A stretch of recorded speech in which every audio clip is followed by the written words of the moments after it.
I will call this meeting to order and start with saying I don't feel so well, so I'm not going to be on top of things as much tonight, and I apologize in advance. Please help me out as best you can. We'll go ahead and do roll call, Laura. Commissioner Bainan, I don't believe he's here yet. Commissioner Pinguelo. Here. Pinguelo, so sorry. You're here, you're present. Commissioner Grossman. Here. Commissioner Cannoli. I am here. Commissioner Lindsay. Here. Commissioner Zapata. Here. And Chair Dosty. Here. Thank you. Next is approval of the minutes. I will say the way that item 2, approval of the previous minutes, reads to me is unideal. Quotes around pronouns often sounds and reads as doubting their veracity, even though I realize in this case it's meant to be about changing that specific pronoun. If instead you could have it just say corrected misgendering or something like that, right? Thank you. Anything else about the minutes?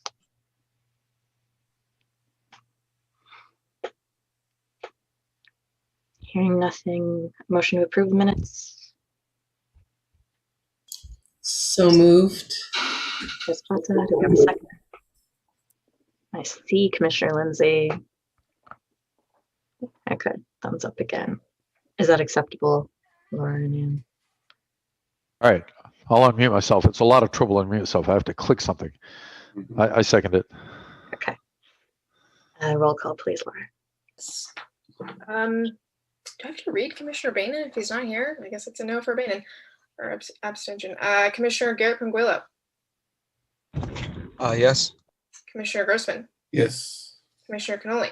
Yes. Commissioner Lindsay. Yes. Commissioner Zapata. Yes. And Chair Dosty. Yes. Thank you. Minutes are approved.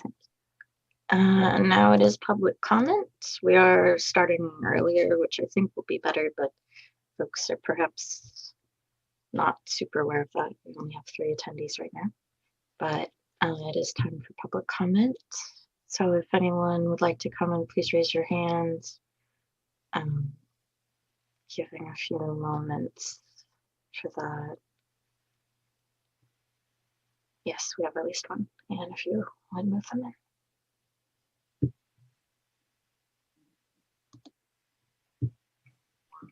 Hi, sorry, I just turned on the computer. I just got here.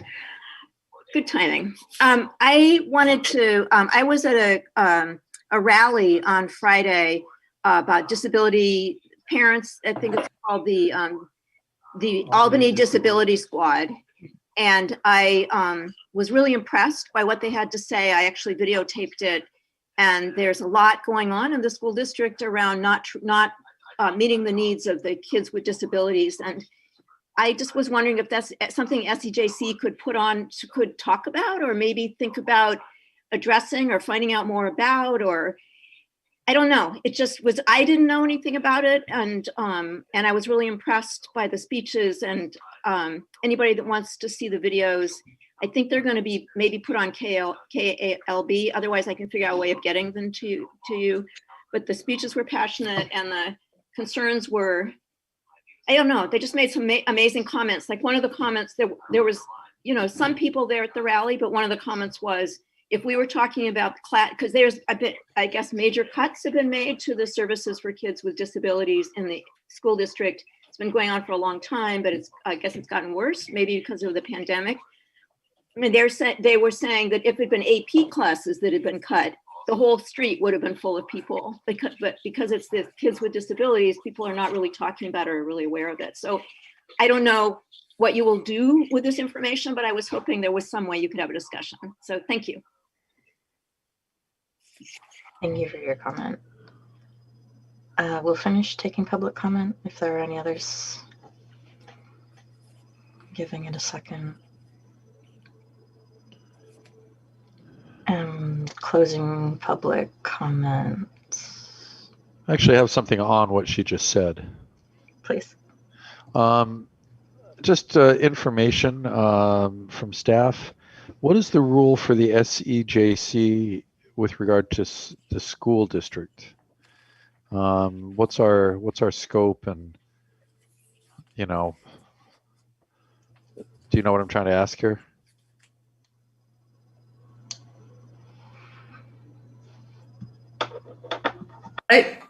Can I say something? Mm. I feel like if it's on our work plan, right? This is what I understand. If it's on our work plan, we can do it. Yeah. So, that's the only thing that comes to me. Commissioner Gersman. Generally, if it's a matter that has to do with the schools and the administration of the schools, that the schools, as you know, are a separate government. We can certainly comment, and if there's something that we want the city council to do, we can make a recommendation. We would have to, if we're going to talk about that matter, we'd have to get the permission of if we're going to do it more than once, we'd have to get the permission of the council to add it to the work plan. So that's the way that it has worked historically. So to clarify, even though the school district is a separate governance, it would still be through council to get permission to talk about it. Yeah. Does that answer your question, Commissioner Lindsay? Yeah, because we report to the council. We have no role with the school board. Okay. I believe there are no presentations. Announcements come first anyway. Any announcements from commissioners? I have to just clarify something, if you don't mind. Sure. I am a little lost in regards to the agenda 6-1. I don't understand. I hope get some clarity on it. Just because I'm a little confused, and to me, I don't think it's necessary, but I would love to get some understanding why it's on our agenda. 2, I think it's necessary for us to kind of make the agenda a little bit smaller, just so that we can get things going. And we can progress in this commission and we can get things done, because I feel like we have a lot of things on the agenda, and we have not taken any action on the things that we've talked about. So just my opinion, I think that we should focus on one thing and then try and figure out a solution, and then maybe go to the next thing. I think the work plan is definitely important. However, going, like I said before last meeting, I think that we should go step by step, so that we can make some type of progression. Okay. Clarification, 6-1 is always this month, apparently. So I have had a separate meeting with staff, and they've asked that I not reveal, because it is all very tentative, but we come upon certain things at certain months and times of the year. So this I didn't know in advance, but it is on our April meeting, the review of the tax exemption outreach every year, just like the sugar-sweetened beverage item was on last month and this month, and we have to send a recommendation this month. That there are a few other things that will be probably coming up, so there may be things that appear on the agenda that like that. None of them are for sure, so I can't say. The staff has asked me not to.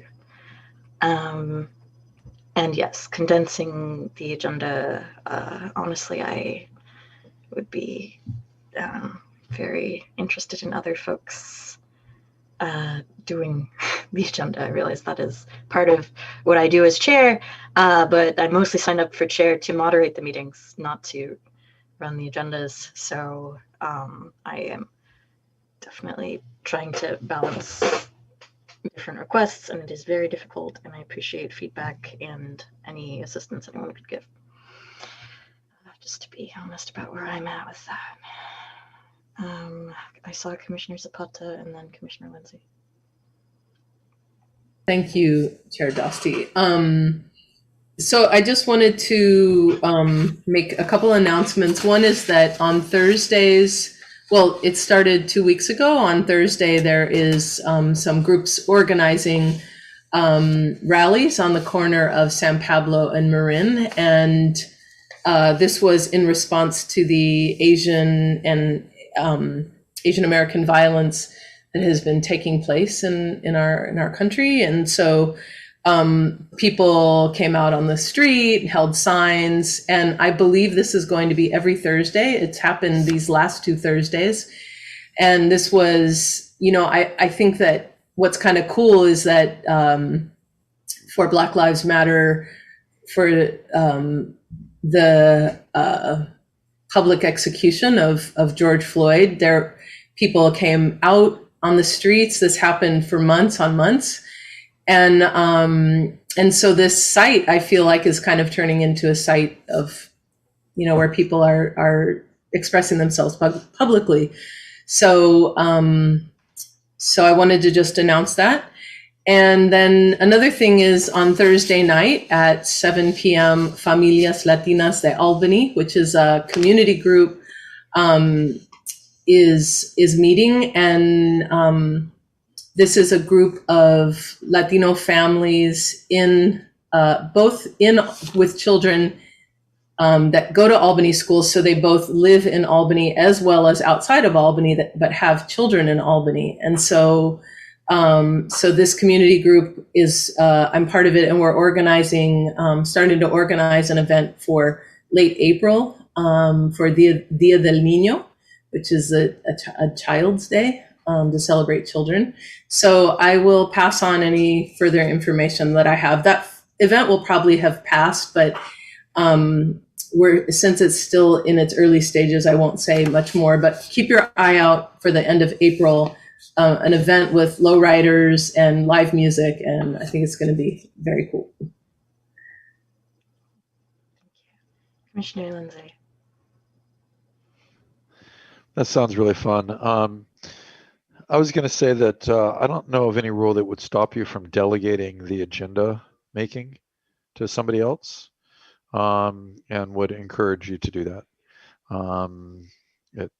Since it's not something that you want and something that works for you, I don't see why you can't do that. I am a little concerned and confused as to why staff would say, don't tell people what's coming up. That's weird, and I feel like there must be something missing here that's so weird. I don't understand that, and I don't like it if it's accurate, if it's not some kind of misunderstanding. Why would that be secret information? That's very, very, very confusing.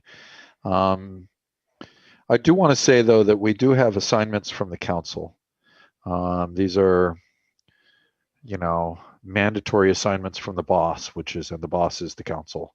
And they want us to look at certain things, and we need to do that.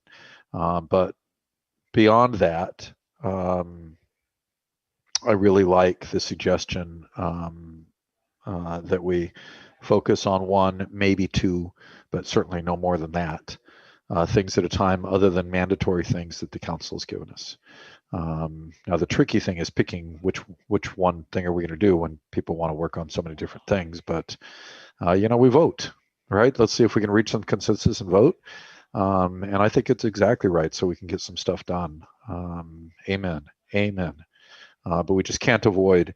I've been on lots and lots and lots of commissions and bodies and stuff, and actually this isn't very long. I know that's, relative to other commissions that I've been on. I looked at it and my reaction was, oh, that's not bad. But I'm used to these really outrageous things. But I still think your point is really well taken, Commissioner Cannoli, and I agree with the gist of it. Absolutely. And I may have misrepresented what staff told me, especially because I'm not feeling well. I saw, Laura, you raised your hand for a moment. Did you want to? I'm sorry. Doing that. In Let me relation jump to in like that discussion. and clarify. So it's not that the staff doesn't want to share with the commission. It's when we share the tentative date, we had told chair that it's tentative. And these are the items that may come up, but the dates are not certain. So let's not confirm the dates. So it's not so much the agenda item is a secret. It's not that. It's because there's coordinations between, I mean, if you want, I can tell you there are certain things throughout the year that will come. It's just that we don't know the exact meeting when that will happen because some item takes coordination. For example, next coming up will be the racial equity impact plan. We have to coordinate with the consultant to see when the availability is. There's report on Albany Care and Project Hope quarter report. That depends on when we get the report from the agencies. And then annually there's rent review and Project Hope is quarterly reports. Those are the items. Commissioner Garrett Pinguello has had his hand up, so I will go to him first.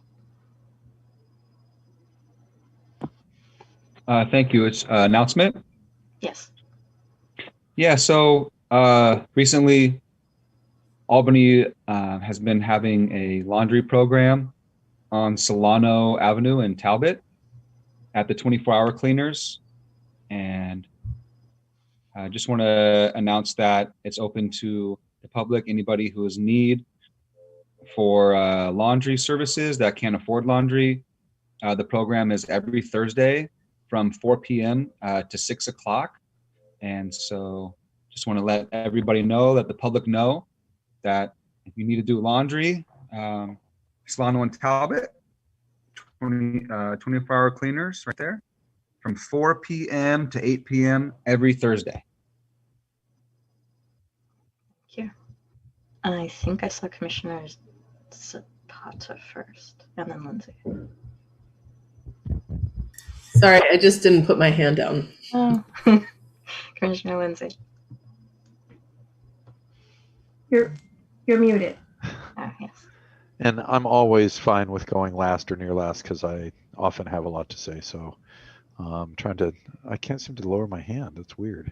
Oh, wow. Anyway, so I was just going to say real quick, thank you for that. And it's that makes that, it's you can see how that misunderstanding happened. But I wonder if we could get a list of those items and when they might come up. You could give a range, April, May, June, or something like that. Whatever you feel comfortable with. And a lot of us, well, we're almost all noobs here. And so we just haven't done this before, except for one of us on this commission. So just kind of knowing what's coming up, I think I know it would help me, and my gut is it would probably help other people too. Just if we could get a list, in writing, that would be sweet. Sure. Any And I believe Laura has an announcement. Okay. Last announcements, staff. I do have a really quick one. So at last night's city council meeting, the council discussed the possibility of a police community relations advisory committee, but they instead decided to continue with the community task force on policing for now. And the appointment selection subcommittee will meet one more time to review appointments to provide a recommendation to the council. And that is all. Thank you. I assume there's no date for that yet. And We're coordinating dates. I believe is the tentative date right now is April 20th. Somewhere around there. I believe, yeah. Okay. Thank you very much. That concludes announcements. No presentations. So the sort of staff presentation under 6-1, which is the item that came up for this month. we are reviewing the low income and senior tax exemptions. And I believe Sid is here for that. Question from Commissioner Grossman? Yeah, we haven't done them. Did we do the minutes? Yes, We did. Oh, there. I'm sorry. it's all right. Yeah, quite all right. Staff, Just a few minutes. Zoom juggling.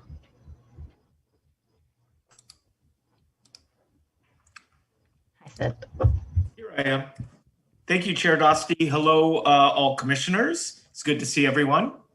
I'm going to share my screen, or attempt to.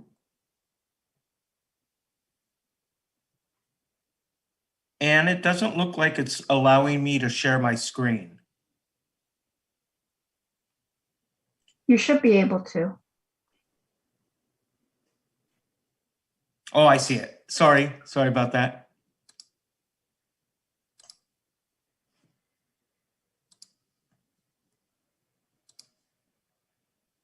Okay. Well, thanks for having me tonight. Tonight, I'm going to be sharing the program outreach for the tax exemption and renter rebate for your review and input. The tax exemption and renter rebate in recognition of the potential hardship some taxes could have on very low income families. There are parcel tax exemptions and renter rebates for 5 City of Albany parcel taxes. They're listed there. Very low income homeowners qualify for exemptions on all 5 taxes, and very low income renters qualify for exemptions on the library services, supplemental library services, sidewalk, parks and open space facilities, special parcel tax. So Neighborhood Services is responsible and coordinates the outreach of this program. And in the past, pre-pandemic, we've done it through posters, banners, and flyers, and we've posted those at all city facilities. During the pandemic, we're going to be posting them on the exterior doors while facilities remain closed, and also at the kiosk on Solano, as well as the library continues to reopen. We'll be utilizing that information station that Albany Cares has set up in the library's lobby with all of that literature and information. Annually, and as well this year, we'll be mailing informational postcards. And both of those 2 first bullets I have samples of, and they're also in your packet, but I'll show those on the next slide. Always, we use city electronic media resources, even more so during the pandemic, and that includes the city website, e-notifications, and the e-news. We're attempting to work with the PG&E Care and Albany Unified School District free and reduced meal programs to contact those individuals of those programs to pinpoint our outreach to those people that are already involved in their programs and let them know about our program. We're running 2 articles, one coming out this month and one coming out in May in our Senior Center Chronicles, the Albany Senior Center Chronicles. That publication is available electronically, and we also deliver hard copies to all of our meal delivery clients. And then most importantly, our personal contact. Albany Cares staff and volunteers have made personal contact with previous clients of this program, as well as clients of their program and the senior center. In 2019, the Albany Cares program provided assistance to low-income residents with the application to the tax exemption program. During that time, participant numbers increased in 2019, and they continue to stay consistent in 2020, despite the outreach challenges of the pandemic. In 2020, they had 75 client contacts specifically to this program. And in 2021, they're beginning those contacts now. These are the samples of our outreach materials. The flyer on the left is an annual flyer that we came up with. So the program is out there and people are talking about it year round and not just when the application is due. As we get more of the numbers from HUD, we'll create a current flyer and distribute that as well and post that as well, that will have the HUD numbers for qualifying income levels and a little bit more detail once we get that information. And on the right-hand side is the informational flyer, or I'm sorry, the postcard mailer that we send out to every resident in Albany with the program information. So our tax exemption and rental rebate next steps, we're still waiting for the income limits for the fiscal year 2020-2021 that are released by HUD. Once those limits are released, we will post an updated letter and application on the city website. And those are also available through our outreach through the city information line. And that number is 510-524-9122. NBS will also notify previous applicants of the availability of the application. And our timetable, now we're in April, so we're waiting on those numbers. And once we get those again, we're going to post those to the city website.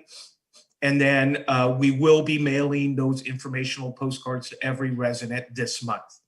And the deadline is June 1st, 2021 to submit the completed application. This year, we're enhancing our outreach efforts and we're scheduled a Zoom program webinar.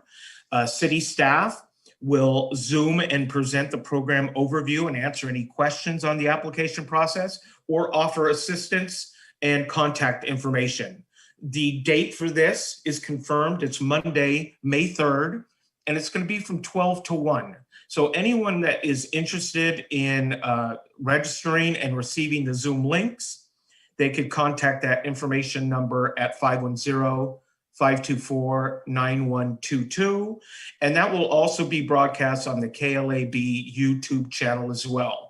Once that webinar is concluded, we're going to post it on the website and make it available to those who couldn't attend the live broadcast on May 3rd from 12 to 1. So it will be available to watch ongoing. So our resources, the city is being assisted by NBS, a firm that processes fees and taxes placed on property tax bill by the city. Their phone number is 1-800-676-7516, and their email, customercare@nbsgov.com. And of course, our very own Albany Cares is a great resource for program information, assistance, and their contact is Albany Cares at albanyca.org, or you could call them directly. In addition to the city information line, their direct line is 510-559-4589. Thank you very much for your time, and I'd be happy to answer any questions. Thank you for that presentation, Sid. And we'll take preliminary questions and then public comment. Commissioner Bainan, Zapata, Lindsay. Thank you for the presentation. It was great. I just had a quick question. So on the presentation, it said Albany Cares is helping or helped residents with the application in 2019. Are they going to do that for the 2021? Absolutely, yeah. And they're in process now of contacting individuals that they've worked with in the past, but they are available and can be contacted through either the city information line or their direct line. Last year, they printed out forms because of the pandemic and seniors couldn't leave their homes. We actually printed out their information and would deliver it to their house for their review and mail it off for them. So yes, we will continue to help them this year as well. Okay, that's great. Thank you. Commissioner Zapata. Yeah, thank you again for the presentation. I read the background and the links that you all provided, but I'm unclear on how a renter has gets some sort of provision or rebate when, from what I understand, a parcel tax is on homes. And so as a renter, like personally, I pay rent to my landlord here in Albany, but I don't, I really need to understand how renters have some sort of rebate. And from there, I also have some suggestions in terms of outreach that I wanted to provide. But first, can you answer that question? Sure. Renters are, through the measures, were part of the rebates, and it is available through that application process, as well as homeowners. They're not eligible for all of the measures, but I believe 4 out of the 5. But how are they paying? What are they being rebated for is what I'm confused about, because like as a renter, I don't pay the city directly except when I'm charged tax. So that's what I don't understand. You know, that's a great question. I'll need to get with our finance department and get a better answer for you. So let me get back to you on that. Okay. Because, for example, I mean, first thing that I want to say is all the items have to be translated into at least Spanish. I know we have Spanish speaking renters in Albany, and I imagine other languages. I'm sure there's data out there, but I can just start off by saying it's critical that there be translation of the materials, particularly if it's sent to people's homes, which is an amazing. It's actually, a great resource. It means that it's getting into people's hands. So number one, translation, and then once there is clarity on what is available to renters, because actually under renter rebate there were only 18 individuals that got some sort of a rebate. So that's what I don't understand. Like, if only 18 people in the city of Albany are benefiting from this rebate, what is this? So this is super unclear.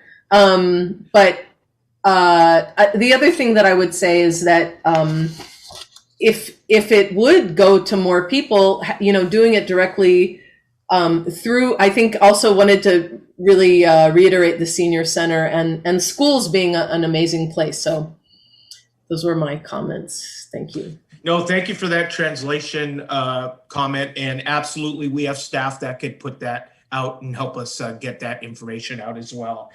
In regards to the renter rebate, this outreach that we're working on, we did improve numbers significantly in the last couple of years for renter rebates, but we're hoping to get even more moving forward. Commissioner Lindsay. I have a whole set of questions about this.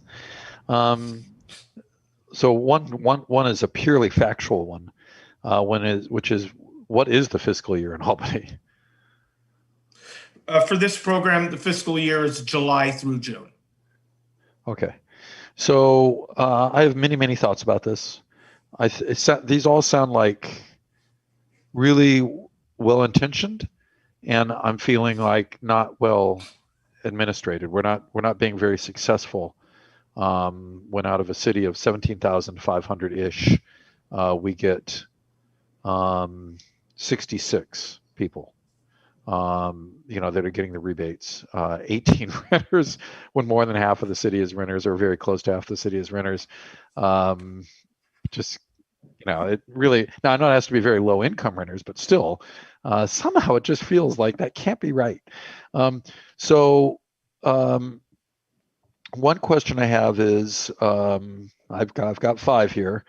According to the latest census or whatever the best data we have, how many households in Albany should qualify for the parcel tax exemption and the renter rebate? Because just seeing 66 and 18, I don't know what that means. If it's 66 out of 68 people, we're doing awesome. If it's 66 out of 10,000 people, it's not quite so awesome. So without knowing that, I don't know how to evaluate how we're doing. It is a complex equation, something that we looked at today using the city's housing element and the data.census.gov numbers. So it's very complex. If you'd like to take a look at those two avenues and offer up some suggestions, we'd be more than happy to listen, but we're working through it and hopefully can come up with a number, but it wasn't something that we could do in a day. Yeah, I'm not surprised. Yeah, So you're looking at coming up with those numbers and you'll let us know. absolutely. Okay. To me, it's hard to make a lot of, let's just assume that these numbers are very low for the sake of the discussion, because that's my suspicion. And it isn't that the staff isn't trying. I just don't think we're being very effective. We as a city are being very effective at actually getting it. I don't know how much of that is because, it actually costs the city money. This is not an income generator. It's an income coster. The city gets less money for every single person we find. So then why the city's constantly looking for money for programs and stuff. So there may be some unconsciousness going on here. But I know that staff is trying hard. It's just, these numbers look awfully low to me. So the second question I have is, and I don't have the solution. I'm just saying they look low, and if they are, then we can talk about maybe setting some goals and doing something radically different, as opposed to sort of minor improvements. Maybe we need to really rethink this. My second question is, how hard is it to apply? When people are very low income, if there's multiple pages and things to click and words that people don't understand, a normal human being will make a very rational decision to not do it. And so a question that I have is, how hard is this for like an average low income, which implies but does not necessarily mean lower education level? There's some correlation there, but obviously you can be low income and have a PhD. But so how hard is the application? Oh, someone pulled up the application. Thank you, Anne. So the application, I believe, is 2 pages, and we're looking at it right now. That's why we've really emphasized Albany Cares, and they've really promoted their outreach to help those that need help. But it's not a complicated application. I think it's the 3 questions there, and then the copy of some financial statements, which we assist those in need of help doing that as well. And one of the reasons why Albany Cares has gotten involved is because not everybody has means to electronic devices and computers and that could do this. And that's why we're offering that help to those individuals that need that. But it really depends on the level of the user to determine how complicated the application is. For me, it's 2 pages and 3 or 4 questions. Yeah, but number 3, for instance, says you have to include inside of a sealed envelope a copy of your most recently filed. Right. And I could see that being a barrier for some people, but. Yeah, and absolutely. And that's where we did a majority of our assistance last year through the Albany Cares program. Right. Okay. Question 3 that I have is, how much money did people save if they got the exemption? We got a number approximately about $380 last year. It really depends year to year, and that was an estimate. It's different for each individual. Yeah, no, but I was looking for ballpark. I mean, that ain't bad. That ain't bad if you get it, actually. Yeah, those numbers will be listed on the current letter. If you were to go on the website right now and look at last year's letter, those projections, those estimates are listed. We didn't provide the letter this year because we wanted to make sure that it was updated first. Okay, I mean, I was trying to get, is it $12? Is it $2,000?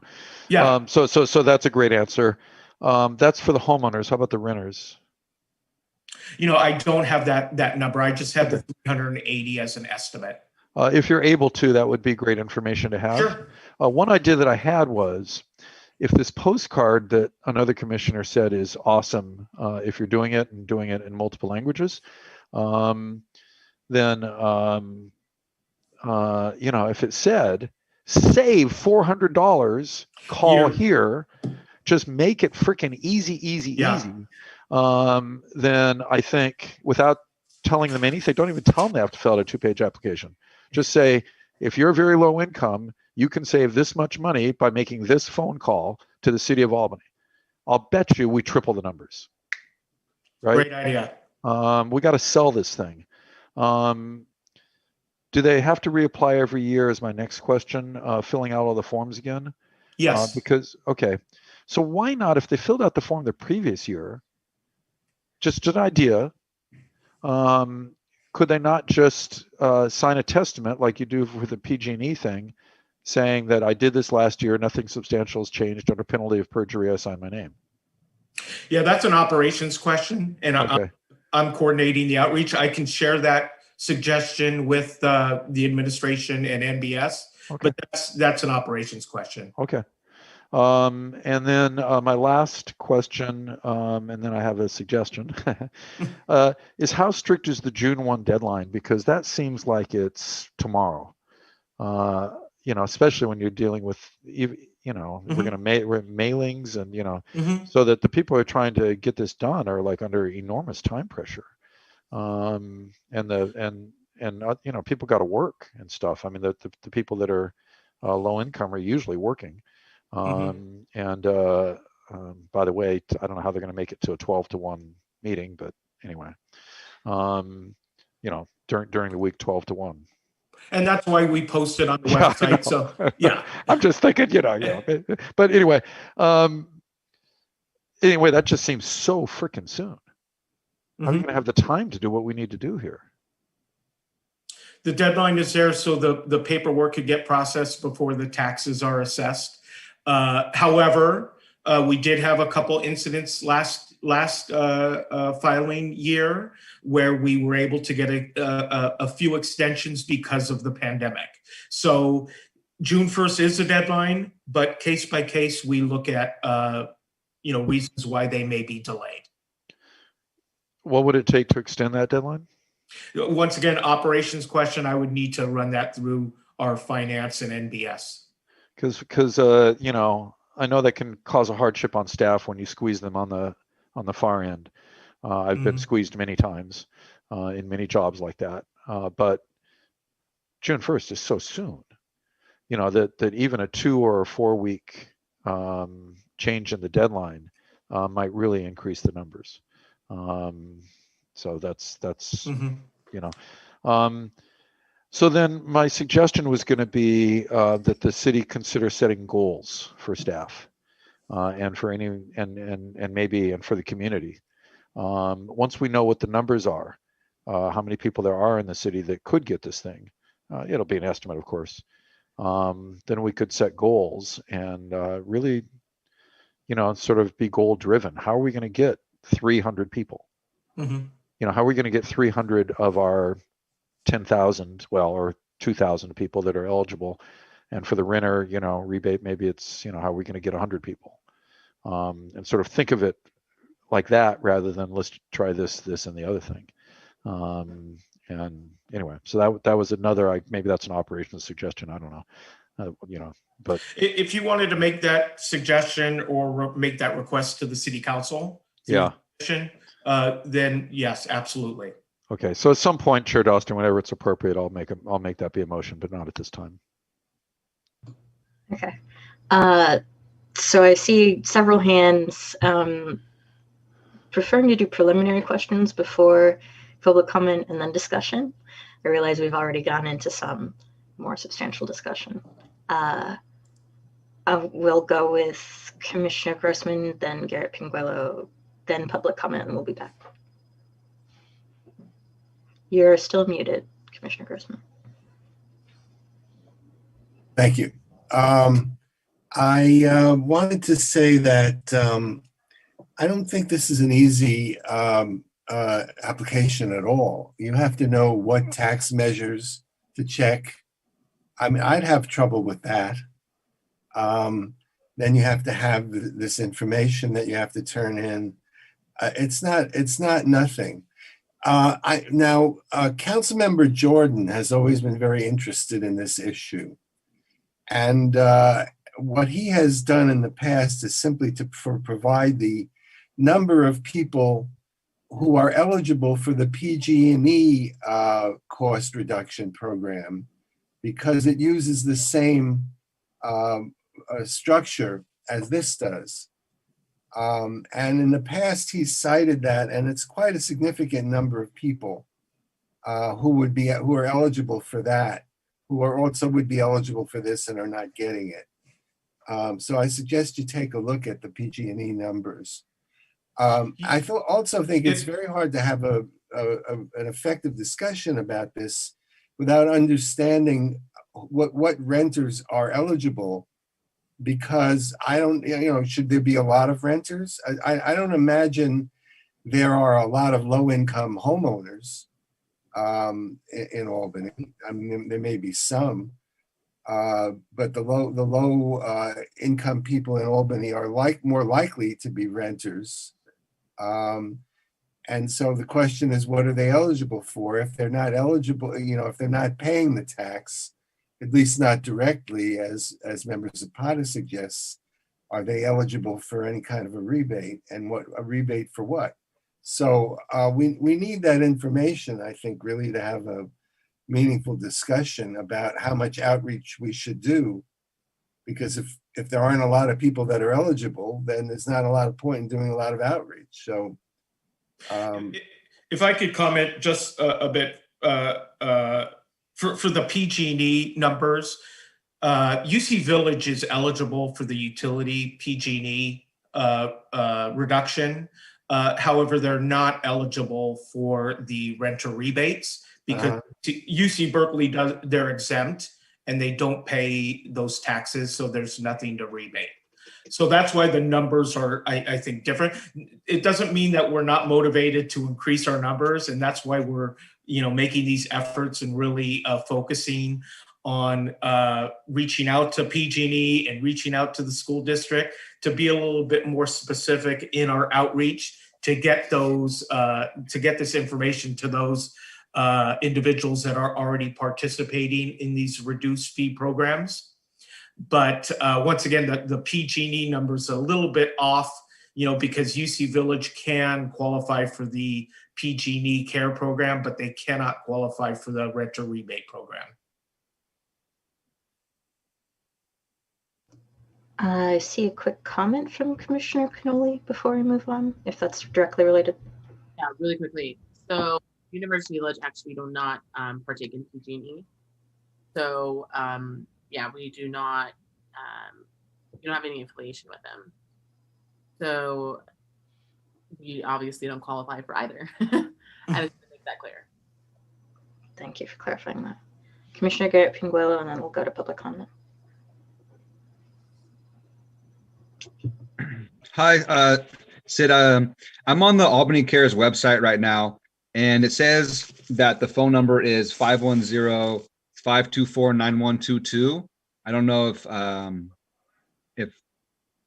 we can clarify the phone number for Albany Cares. I know right here on Neighborhood Services on Google for Albany City's website, Albany Cares homepage says 524-9122, and I think you mentioned a different phone number.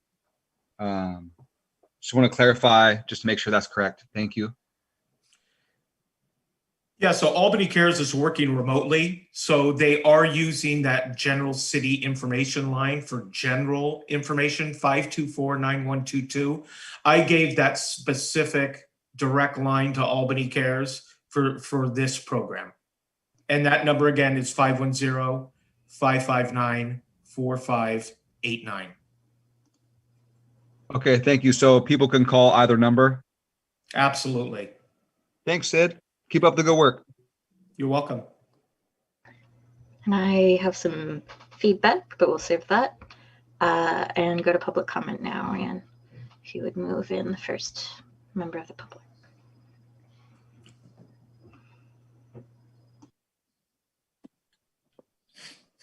Hi, I just wanted to say a couple things. This is Margie Marks. One is that when a landlord sets the rate of rent, they are usually including any expenses, maintenance, taxes, anything that they're paying on that property, they've included in your rent. So when you pay your rent, you are paying for that tax. And that's why you're allowed to get a rebate, because most landlords, they don't pay, they pass it on to their renter. They don't just pay it out of their pocket. So you're paying that. The second thing I would like to say is the city rarely does a mailing to every household. This is one of the few times they've done it. When I got it last year, and it looks the same to me this year, there was like half a blank page in the mailing. And I say that because I thought, God, if the city was mailing to every home, there's stuff they could tell people, like about the rent review program would be one of the things I would suggest. And then the other thing now, the rent relief that's available now for people because of COVID that came down from the state of California. Even if you've already printed them, you could have a sticker done and put a sticker on it that had those two pieces of information. I would be willing to place the sticker on thousands of flyers to get it out to city residents, because I think it's really important that they know about those two things. So thank you, and keep up the good work, everybody. Thank you, Margie. Thank you, Margie. Next member of the public, please.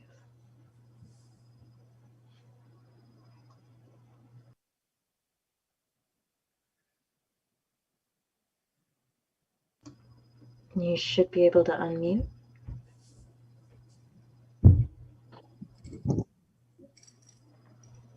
I believe we can. Research specialist, I love you. Nicole, me.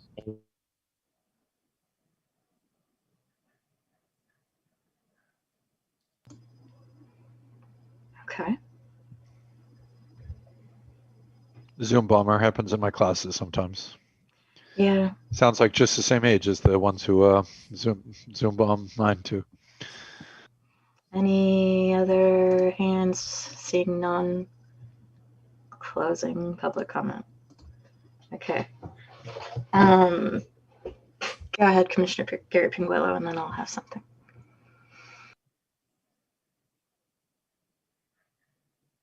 Or your hand was still up. Okay. I have a couple things. One is I advise against saying just call here and not providing also an email address or an online method, just because as someone who is hard of hearing, when it's only phones, I'm like, so yeah, you could certainly put the number nice and big, but also having the website is very helpful for folks for whom phones are less accessible. Relatedly, being able to submit it online would be amazing. I see that you have to mail it in. Is there a reason for that? Is that the only way they can process it? That's probably an operations question, but it's one I would like you to pass on. Yeah. Just because printing is an obstacle and getting to the post office is an obstacle. I do it maybe once every 2 months, and I should do it more, but I just can't. And something, I navigated okay with the fact that it says it's on albanese.ca or albaneseca.org, right? And then you have to like search tax exemption renter rebate, and that came up for me, so that's good. Maybe not the easiest. It would be nice if there was a short link that was direct, right? And I know that the actual web page is like /department/finance administrative / blah blah blah, so that doesn't go nice on a flyer or postcard, but there being something short and direct would be useful maybe. And then yeah, the application itself, the parcel number seeming to be required even if you're a renter, that's not clear. Needing to check box which exemptions is not super clear, right? I think it could be clearer about like to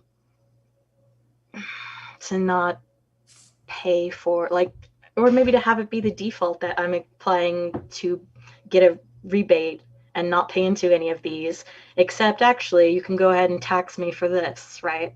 And have it be flipped that other way around. If somebody really wants to be like, no, go ahead and take my money for sidewalks, which I think is why these are here, is so that someone can say, oh no, I won't ask for a rebate about sidewalks because I believe in paying for our sidewalks. If you're going to do it, I think having the default being, if you're submitting this application, it's so that you get money back. And then, yeah, I would love looking at different forms of pre-qualifying. I think I don't get Social Security, and there have been years where I haven't filed taxes because I was a student or because I was just, I think when I was unemployed one time, I didn't make enough, even from unemployment. It just happens some years. But I was on like Medi-Cal, and proof of Medi-Cal eligibility, right, could maybe be proof of being low income enough. Just other sorts of pre-qualifying things, and there being more options. I'm glad there's at least one example of an alternate means, and I'm sure you can walk them through with Albany Cares, but again, the phone thing for me. So there being like other ways to be like, this is easier than you have to have your taxes or your Social Security thing and all of that stuff, right? So those are my comments. Thank you. Commissioner Grossman. I would like to suggest, we've raised a number of questions that it seems to me we want to have answers to. And the history of this topic is it generally comes up once a year. We talk about it, we make a bunch of suggestions, and we don't talk about it again till the next year. I would like to suggest we not do that this year, that we continue the conversation about this. We ask Sid to come back when he's been able to, when you've been able to collect the information that we've talked about. And then we have an additional conversation. And even if we aren't able to do that in time for this year, it will be useful to do it in time for next year. But I'd really like to see us, follow this through and get it right. And also we might want to invite Councilmember Jordan as well, because he's kind of made himself an expert on this subject over the years. Points well taken. Any further discussion, questions?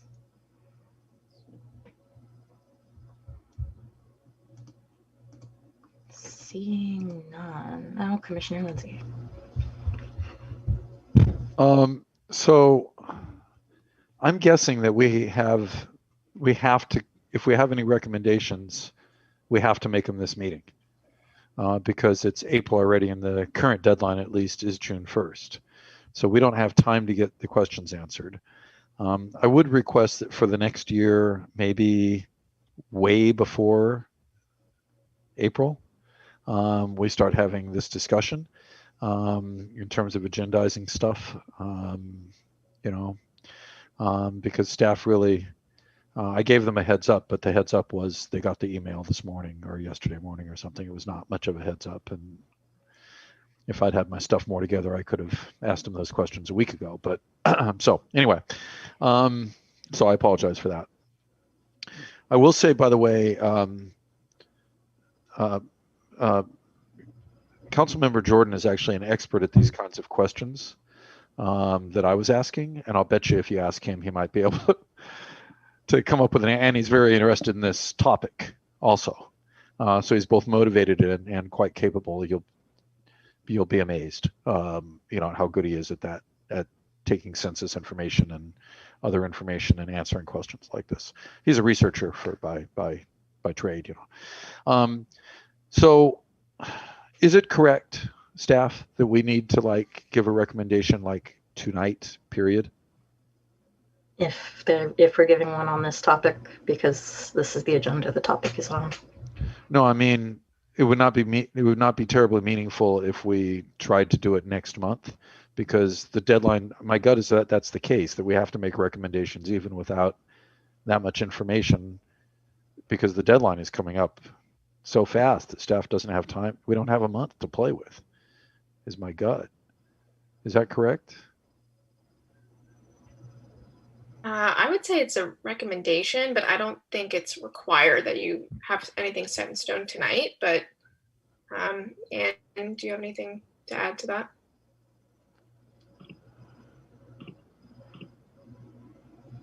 Yeah. The information that says commission will receive program information and provide input. That's must be. All right. Well, I could make a motion. It would be a multi-part motion if we need to do that tonight. But if somebody else wants to make a motion and I can add, or I don't know exactly. Are you looking for a motion right now, Chair Dostie? Are you looking for more conversation or what? It doesn't look like we have more conversation, so I would say that this is the time if anyone has anything else, and then it's time to make a motion if you're going to. Okay. All right. So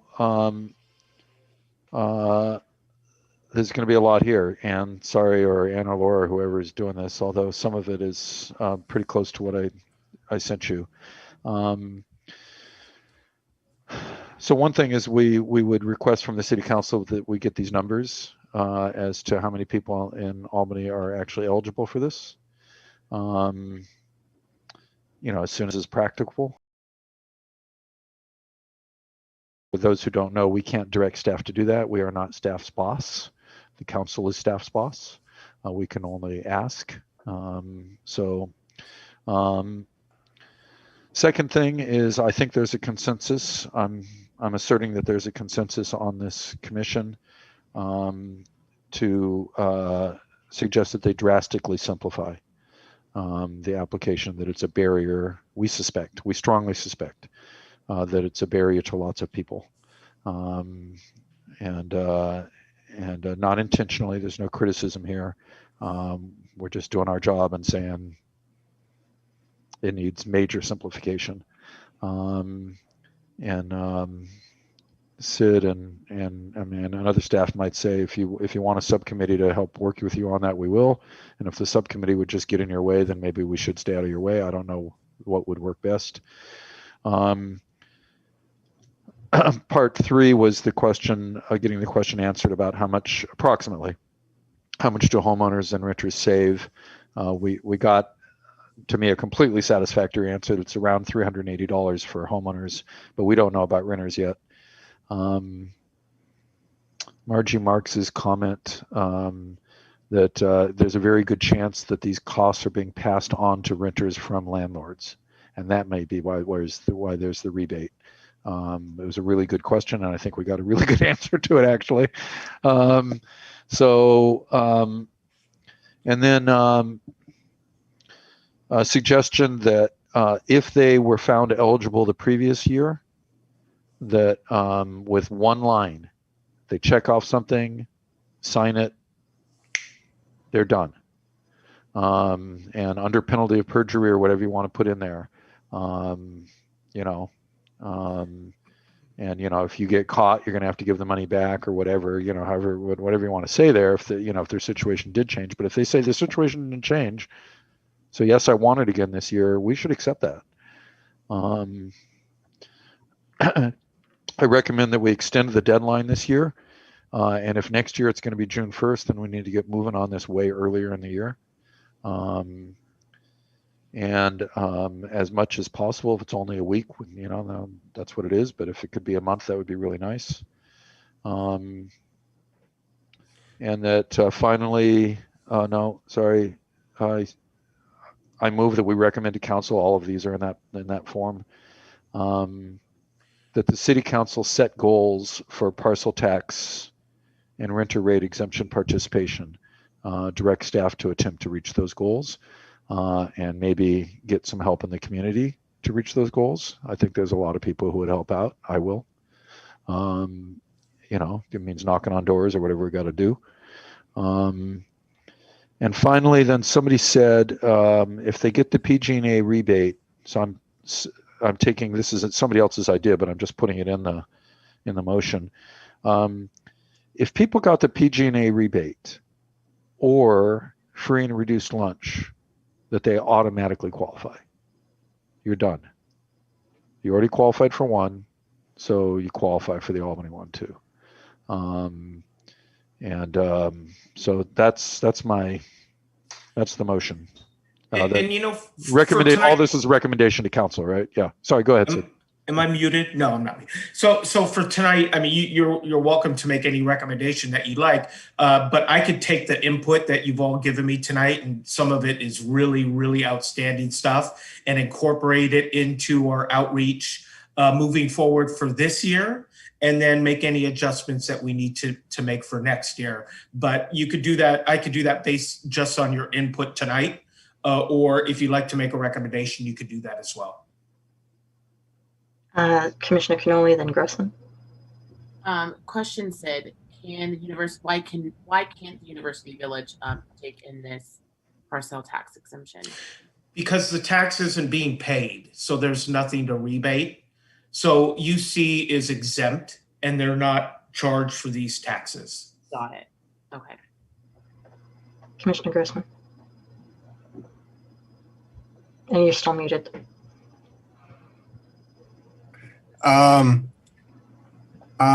I'd like to underline Sid's suggestion, Member Lindsay. I don't think we need a motion, and I think it's more efficient if we work directly with Sid than if we make a motion and the council has to deal with the motion.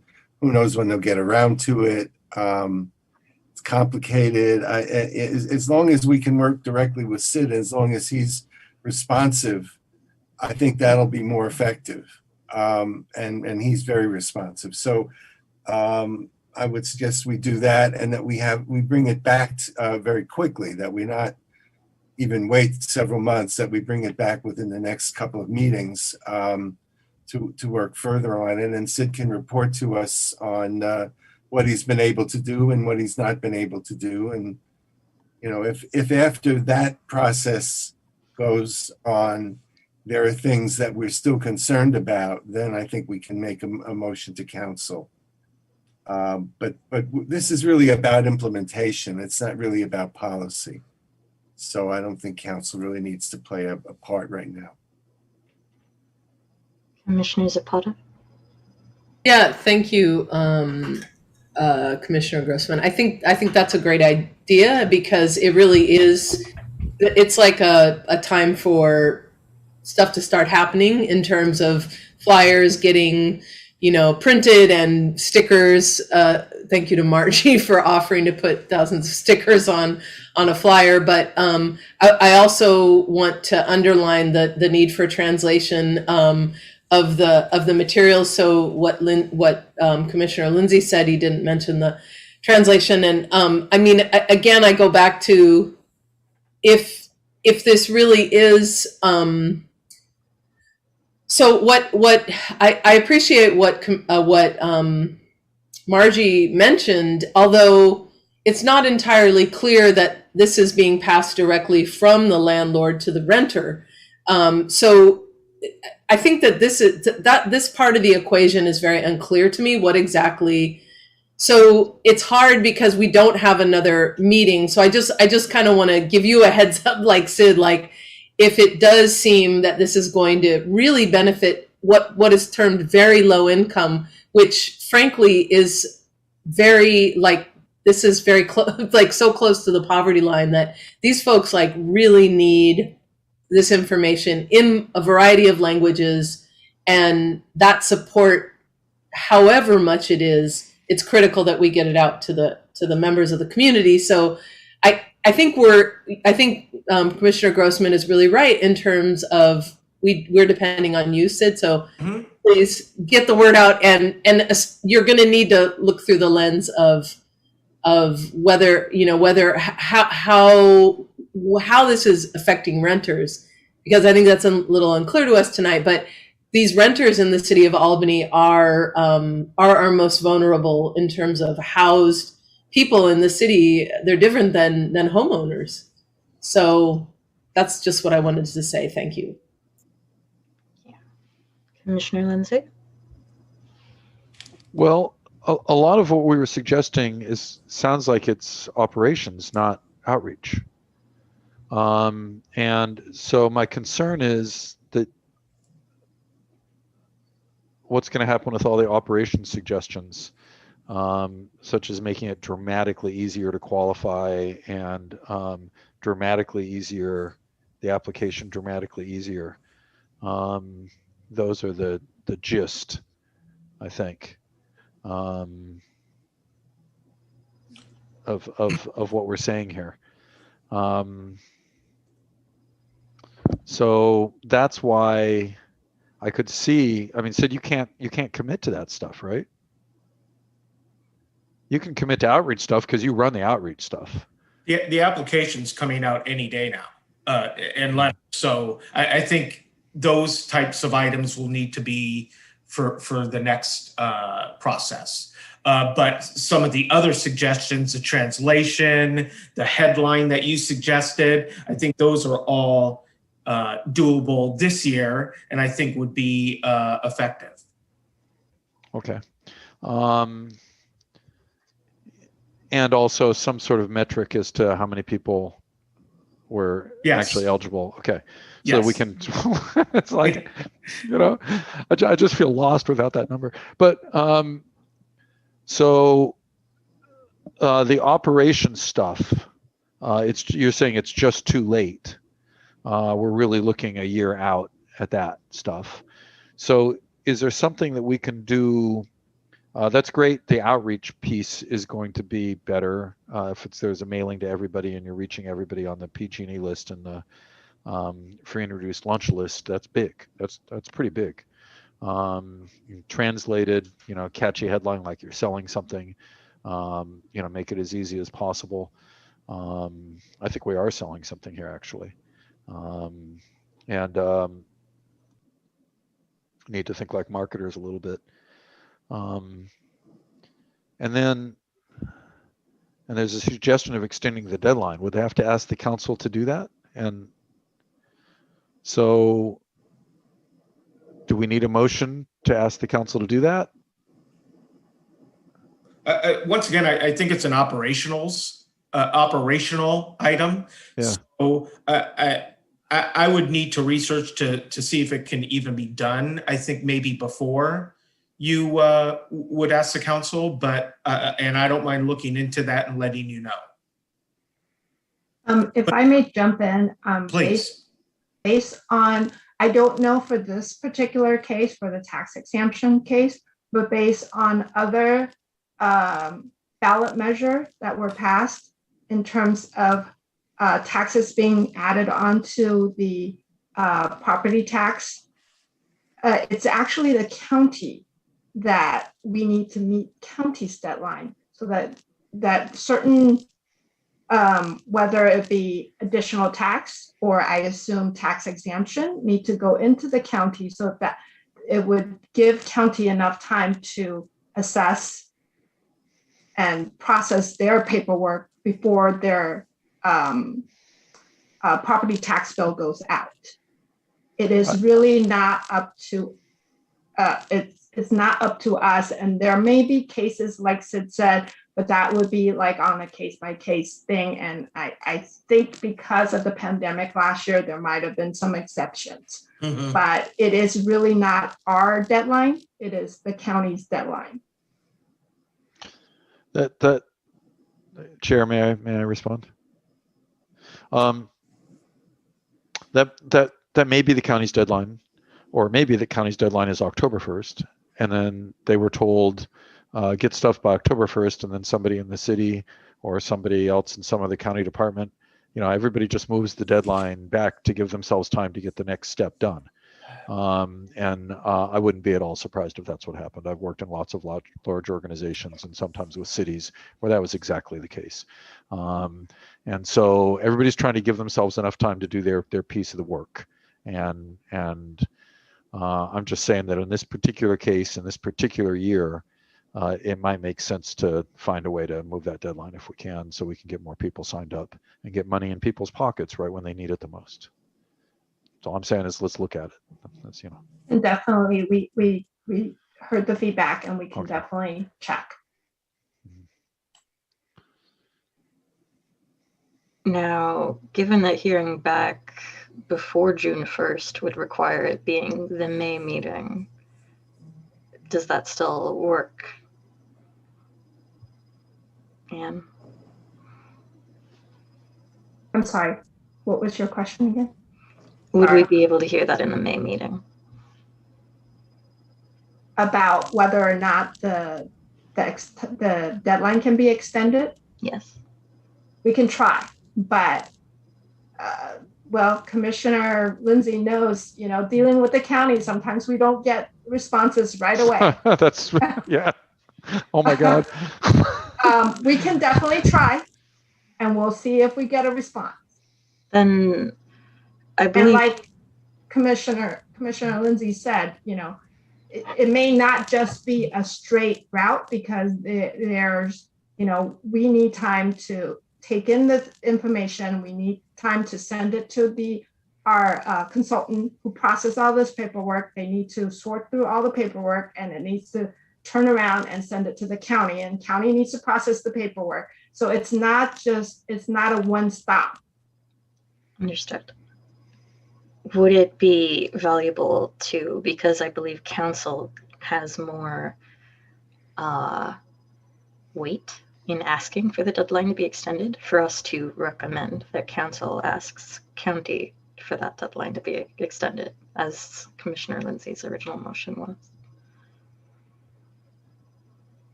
Like I said, we heard we heard your desire that you wish to have the deadline extended. We will try. Okay, so it wouldn't give it more oomph if council. I don't believe so. And like Commissioner Grossman said earlier, council is to set policies. Mm-hmm. And this is a doing job, implementing. Mm-hmm. Okay.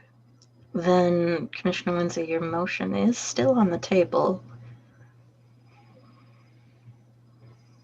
I'm thinking. So, Sid and Ann, you're suggesting that we don't report anything back to the council? That we just kind of, we're supposed to say something back to them, right? We're supposed to give them a response? I believe we're supposed to provide input to staff, according to. So how about if we say, to staff, not to the council? Right. Mm-hmm. Ah. Okay, that's the part that I misunderstood. So council isn't expecting us to report back to them? Not on this item. Okay, well, I guess we gave input back to staff. If we could hear back, maybe it makes more sense at this point, since nothing's going to change after May anyway. Maybe it makes more sense for them to report back at June or July, about how we did this year, and then we can start looking at next year when we're not so time crunched. But yeah, with that understanding, I'll withdraw the motion. Commissioner Grossman, did you have a comment? No longer necessary. Okay. Then I believe that finishes this item, unless there are any final comments. I actually just get a clarification for what the withdrawn motion was in formal statement. It's okay. Laura, we don't need that. Is that okay? Okay, I don't need to. Okay. What was that? All good. Withdrawn. We're good. What? I mean, It was it's seconded anyway, so it doesn't matter. I would say, Laura, to answer your question, it's the email that I sent you basically, with some slight stuff, and then also the translation plus the PG&E rebate and free reduced lunch suggestions. Now moving on, and just an overview of the rest of the meeting. So next we're doing the sugar-sweetened beverage tax, and we do need to send a recommendation to council from this item. After that, we have a review of commission work plans, sort of general item under which falls talking about the Sugar-Sweetened Albany collaboration, which Commissioner Zapata has about 7-minute presentation, I believe, and discussing forming a youth task force as requested by Commissioner Bainan. And then after that, looking again at the Homelessness and Housing Subcommittee, its title charge, making sure it doesn't become an ad hoc standing committee.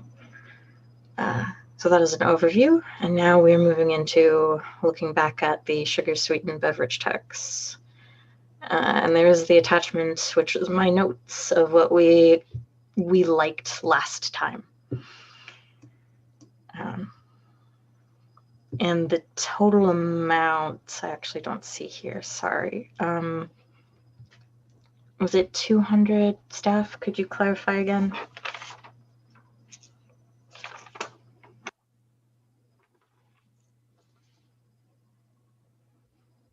The total amount of the sugar-sweetened beverage tax revenue estimated.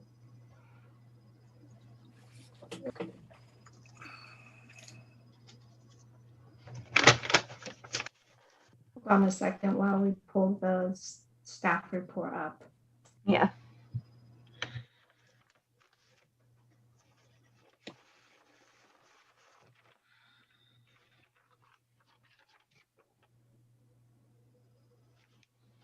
Any papers?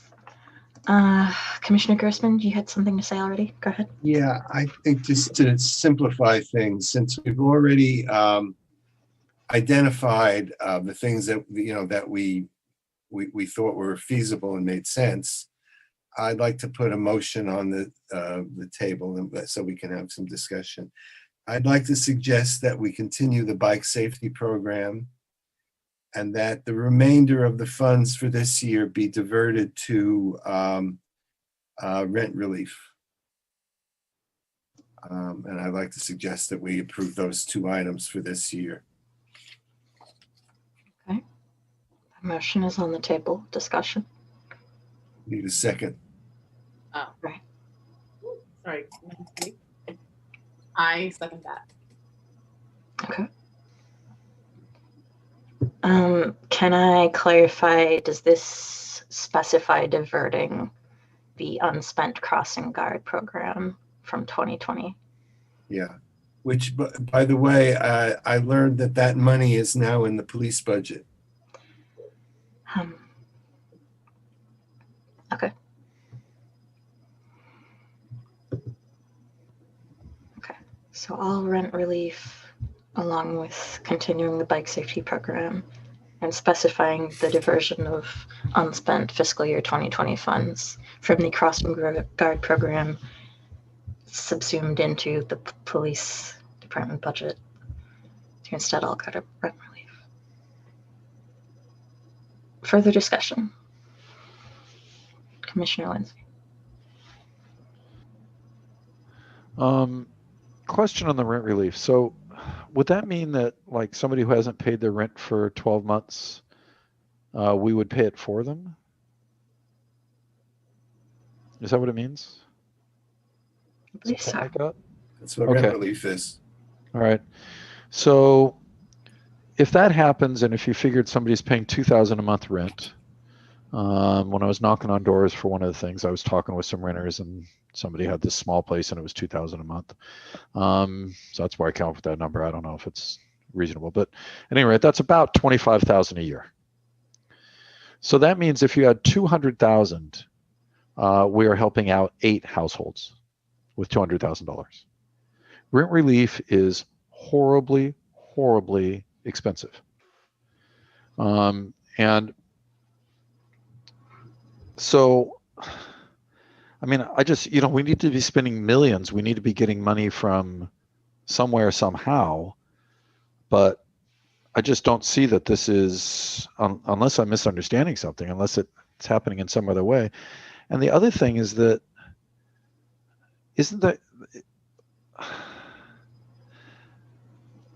are there not other ways that rent relief is happening than a small city putting its sugar-sweetened beverage tax money there? It needs to happen. It just doesn't feel like this is going to be terribly effective. The second thing is that it doesn't feel to me like we're being completely true with the voters who approved this thing, who expected it to go into health and nutrition, and maybe direct action like mobile dental clinics, and a monthly wellness clinic or homeless health services or something like that. The mobile medical clinic starting with the lower wealth areas sounds really attractive to me. And it feels to me like that's more, we help more people and we're being more true to the voters. So I wouldn't say that I would like block consensus on the rent relief. I'm just kind of skeptical, and I'd like to hear other people's thoughts about it in the context of those two issues. How effective will it be helping 8 families versus helping 1,000 if we do some of these other things, or maybe 200? And then are we being true to the voters? So those are my two kind of worries there. I'll note that we have 2 public comment hands raised. We'll get to them in a moment, but I do think they will have some clarifying information based on my knowledge of them. I also saw Laura, you raised your hand at one point. Yeah, I just wanted to clarify that the estimated amount was $250,000. Thank you. I saw Commissioner Garrett Pinguelo and then Zapata. I see Anne's hand though. Anne, did you have something in addition to Laura? I'm not 100% familiar with the program. Unfortunately, Sid has left the meeting already, but I believe there's some state rent relief program that is supposed to help the renters to pay rent. So, yeah, like I said, I don't know a whole bunch of details about it, but there is a state rent relief program for renters. That's true. I believe Alameda County is doing its own thing. And then within that, Oakland is doing its own different thing. But we fall under Alameda County here in Albany. And the rollout has not been super clear, is my understanding. But again, I think that public commenters will have some clarification, but we'll continue discussing a little first before public comment. Commissioner Garrett Pinguelo, Zapata, and then Canal. I just want to speak on the sugar-sweetened tax beverage.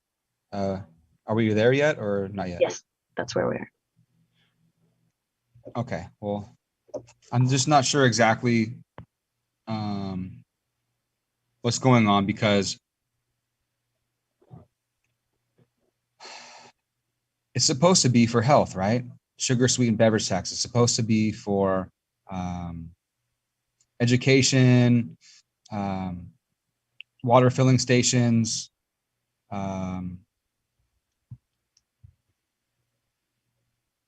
healthy things. But I believe it was mistakenly created as a general fund instead of a specific fund. And, I don't think it's right, to tell you the truth, using the money for, all these things that people want to use it for. We're getting kind of sidetracked. So my whole thing is, I wish, my point of view is, if I had it my way, I would like it to be a specific fund and not a general fund anymore, because too many people want to dip in the pot and use it for too many things when it's supposed to be for water and education. So I don't know. I just don't like it being a general fund. It's not a general fund. It's the money's supposed to be used for the right thing. So that's my stand. Commissioner Zapata and then Canal. Yeah, I think Commissioner Cannoli was before me. Do you want to go and then I can go after you? Whatever you prefer, it doesn't matter. Thank you. I think in regards to rent relief, we don't have enough Black and brown people in the city of Albany whatsoever. I definitely want to make that prominent. So I think rent relief will do well, regardless if it helps 8 families or not. It's helping some type of families, regardless if it's 8 or 1,000. At least we are putting this money to help the community. In regards to health, I think people are I think some people forget that there is mental health. There is such thing as that too. When you don't have a place to live, you know, it messes with you. And I think it's really important that we put this towards rent relief. And yeah, I understand water stations, but there's COVID in place right now. And if we have these water stations and we could get sick again, there could be a rise in COVID cases in our community, which I don't agree putting into that fund. In regards to the bike safety program, I know that you mentioned that in your notes, Chair Dotsey. I think it's great, but I agree with Councilmember Grossman. I think it really does need to go to rent relief. I think it's really, really important. I think that families that are underprivileged or underrepresented, such as Black and Brown in the city of Albany, should get this rent relief for this, because due to this student tax beverage. Commissioner Zapata and then Bainan. Yeah, I just wanted to really echo what Commissioner Cannoli was saying in terms of the if we're talking about health, we have a basic health issue, which is housing. So I actually think that it really does fall under health, because you know, a place to live is fundamentally about the health of a family, a community, of, you know, young people. So I just think it's a matter of connecting the dots, and I would also I guess thinking about perhaps that maybe the county of Alameda has something, and so in a way it's kind of great if Albany had something, because we actually may catch some of the people that, you know, fell through the cracks here or there. And even if it were a small amount of families, we could think of it as a, you know, sort of local homegrown way for Albany to catch some of the people that may have missed other programs.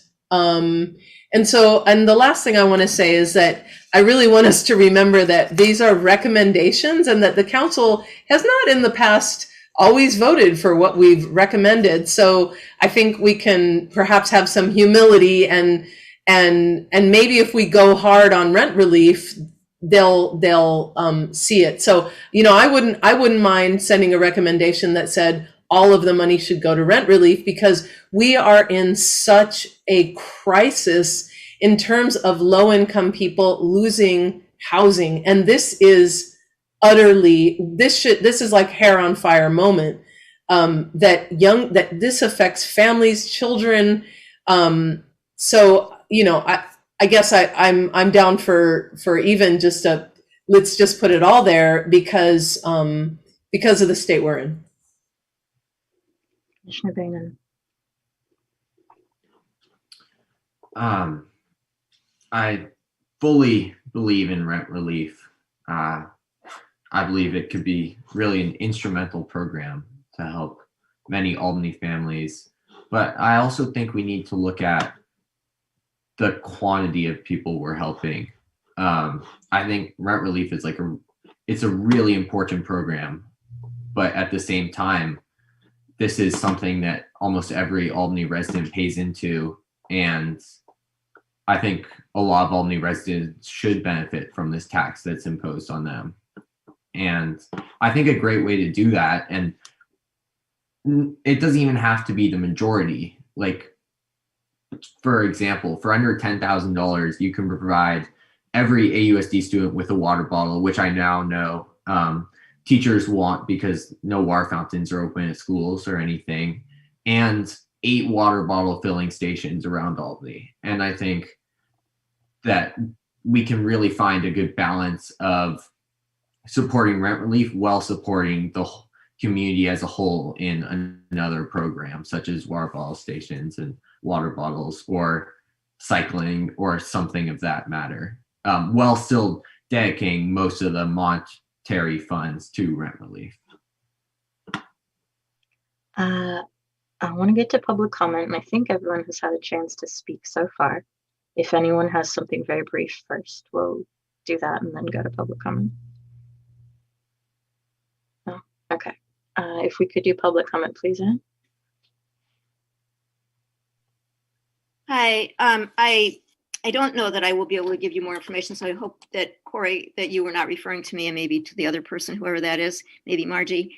When Bart first proposed it, I was against it, but hearing from Commissioner Cannoli and from Commissioner Zapata, I can understand supporting the rent relief, but I would like to see that if all the money or some of the money went for that it's earmarked specifically for BIPOC and not just for anyone. So that, because otherwise I was going to suggest the cash advances to the Black and Brown community, because that's another way of supporting health and also giving people a way of controlling their own lives and not being told what to spend their money on. I really support that. I would like to see $15,000 go to the laundry program that we're trying to get funded from the city, and it doesn't look like that's really going to happen anytime soon. So, and that's what they're asking for a year is $15,000, and I think that would be great. I don't think that we need to be worrying about who's paying the taxes. I think we need to worry about our community as a whole. How are we taking care of our community?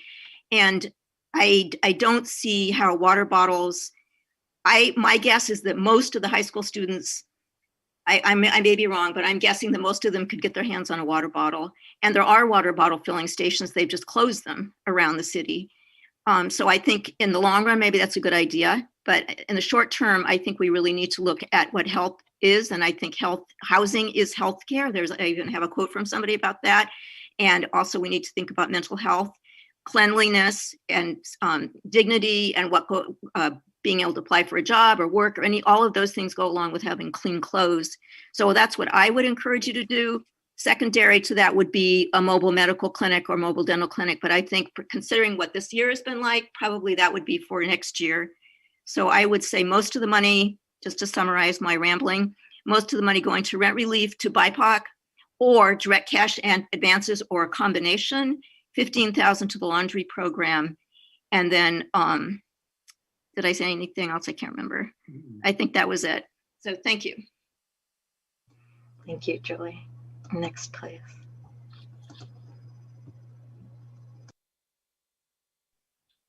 Hi, this is Margie, hopefully not the one you're waiting for. I just want to reiterate, housing is healthcare.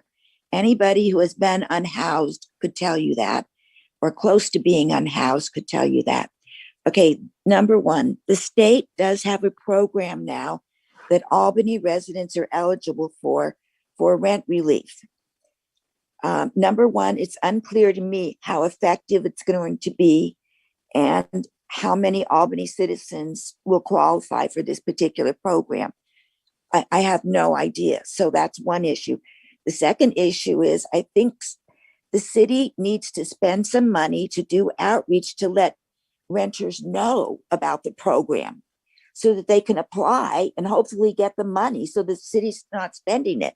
So, a big outreach campaign has to be done in different languages to let renters in the city know that the state has this program they are eligible to apply for.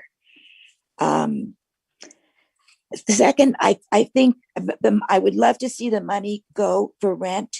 I think if you could target families that live San Pablo and south of San Pablo, if you look at any kind of economic maps, that is there, it's an economic disadvantaged area. People I know that live there feel like it's an underserved area of Albany as opposed to other areas. So I'd like you to look at that. And I think whatever parameters you set, it would be good to have Echo Housing administer them. It's a very good organization. They've been in business a long time. I mean, they're not a business, it's a nonprofit, but they're used to dealing with renters and people who have rental problems. And I think they would do a really good job with that. So that's what I would recommend. Thank you. Thank you, Reggie. Okay. Closing public comment because those were 2 attendees who could comment. I'm sorry if I put any pressure on either of you, but you knew a little more than I did, and that's what I meant. Let's see, Commissioner Cannoli. Oh, Anne first, please. Actually, I just want to make 2 clarification points. The water bottle filling stations are open, all the locations. The other thing is, I think earlier one of the commissioner had mentioned that the money is special tax or whatever. It is voter approved to be a general tax. So if there's money that's unspent, and that's yet to be determined whether it is going to be unspent or not, it goes back to the general fund. It does not go back to the police fund. And because the crossing guard is going to be working more shifts and more hours than previously they have, so that is still unknown if there's going to be any unspent money. out of all of the 250,000. Okay. So just a clarifying question on that. Please. Unspent money from last year or unspent money from of this new 250? I thought you meant unspent from last year. Sorry. So because the money was not paying for a crossing guard last year, it goes back to the general fund. But what I'm saying is if right now it's before the end of the fiscal year and school has started, or hybrid, so there's different sessions. So crossing guard are working more hours than they previously have. Yes, but that's last year's money. We're talking about next year's money with our proposal, right? Correct. That's why I want to make that. Someone just mentioned that, the crossing guard money is unspent, so we can spend that money. That's why I'm trying to say what you're making a recommendation for is for the next fiscal year. Okay. And the motion did include that, yes, if specifying if there is any. But thank you for clarifying, Anne, why there might not be any. Okay, Commissioner Cannoli, and then Zapata. Thank you, Trudowski. I definitely want to say thank you so much for Julie and Margie Marks coming for public comment. I definitely agree with Julie. $15,000 for the laundry program, I think hands down, yes. And the BIPOC for rent relief, I definitely agree with that. But I think a lot of people just don't understand how to get this rent relief. And I do agree with Margie, and we need to do some type of outreach. We need to have some type of huge sign displayed everywhere in Albany. I'm not sure, but I think that is very, very important. But this rent relief should go to people that are Black and brown, because there is a huge lack of diversity in the city of Albany.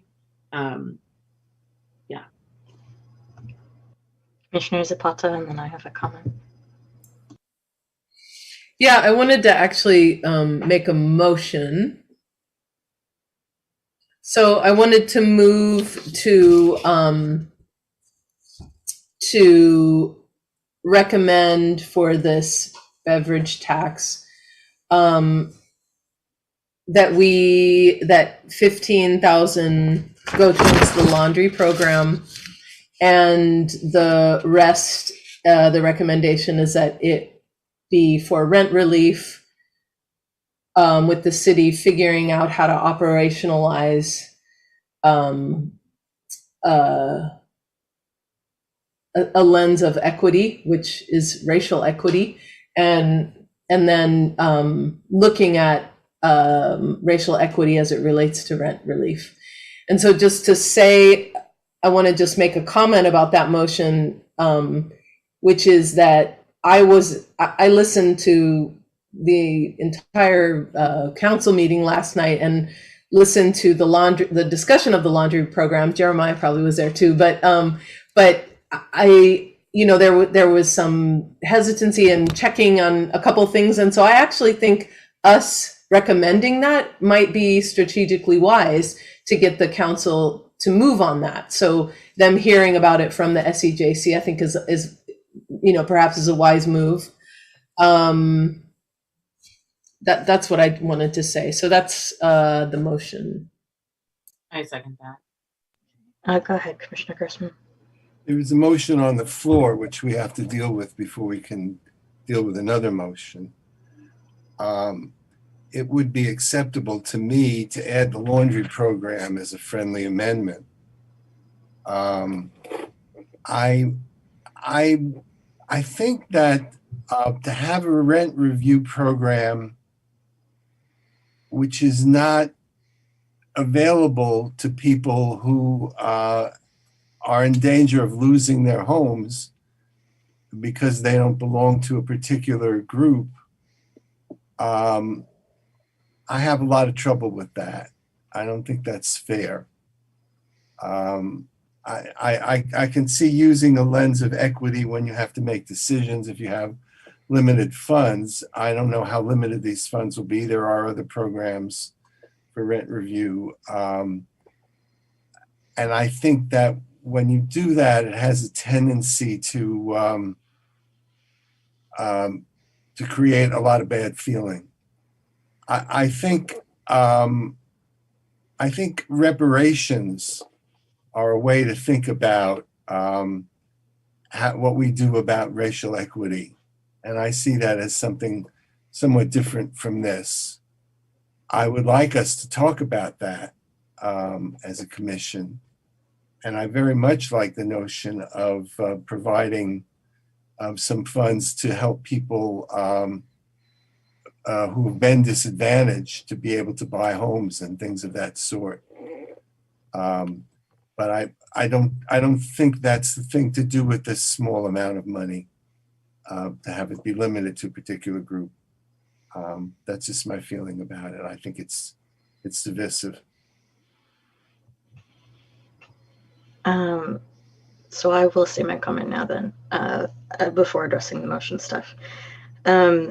I believe in prioritizing BIPOC folks, and I believe in doing so in a way that doesn't generate resentment. And I have seen I try to keep tabs on Oakland. I think it was either Courage, Communities United for Restorative Youth Justice, or the Black Organizing Project, or another of the youth BIPOC organizations, put out an article about how they're doing basic income, universal basic income, as a pilot program for a certain select number of low-income BIPOC families, but the way that it's rolled out is intended to generate resentment. And obviously that would not be our intention here, but and I do think it being a limited amount of money justifies it being prioritized to. These would be people who would be at risk of losing their homes. It's just specifically it would be Black and brown people at risk of losing their homes, who will have a harder time accessing other relief because that's how systemic racism works. So that is my perspective on that. Commissioner Bainan. Yeah. I just had like kind of a general question about the laundry program. Like I've heard a little bit through this meeting, but I would love to know more. I couldn't attend a city council meeting last night. So if another commissioner could kind of fill me in on what that program does and what it can provide to the citizens of Albany, that'd be great. Yeah, the Diverse Housing Working Group, DOG, has been doing a free laundry program for folks. They show up at a specific time. Jeremiah earlier announced the time. I believe Thursdays from 4 to 6. And at a specific laundromat, I don't remember the name, but it was on Solano. And the DOG members pay for those folks to have their laundry done, and it's with COVID safety stuff in place. And they've been doing that through private fundraising and donations. And it has now been brought to the city to be funded. And I didn't make the meeting last night either, but there was some resistance to funding it. So I believe what Commissioner Zapata was saying was that if we recommend that it be funded, that makes it much more likely to be funded. Yeah. So the city council, city council moved to have $4,000 to fund that program from their discretionary fund for the time being until to see how to get a more understanding of the program and to see how that works before they discuss it further. But right now, what the council already approved or asked the staff to bring a resolution back along with the agreement to have $4,000 be given to the I guess St. Alban, who is the physical sponsor of the laundry program. Thank you for that clarification. Commissioner Lindsay. Okay. First of all, the motion that was made would be a substitute motion and would have priority over the other one. It's effectively a proposed amendment. If we were actually going to go there, we're just kind of discussing both at the same time, and maybe we can figure it out and just reach agreement. But just so we know, the second motion is an amendment. It's not out of order. This is kind of hard, as somebody said. Some humility. I think it was maybe Commissioner Zapata that there's like 6 groups they ask or 4 groups they ask or something. We're one of the 4, and very often they don't do what we suggest anyway.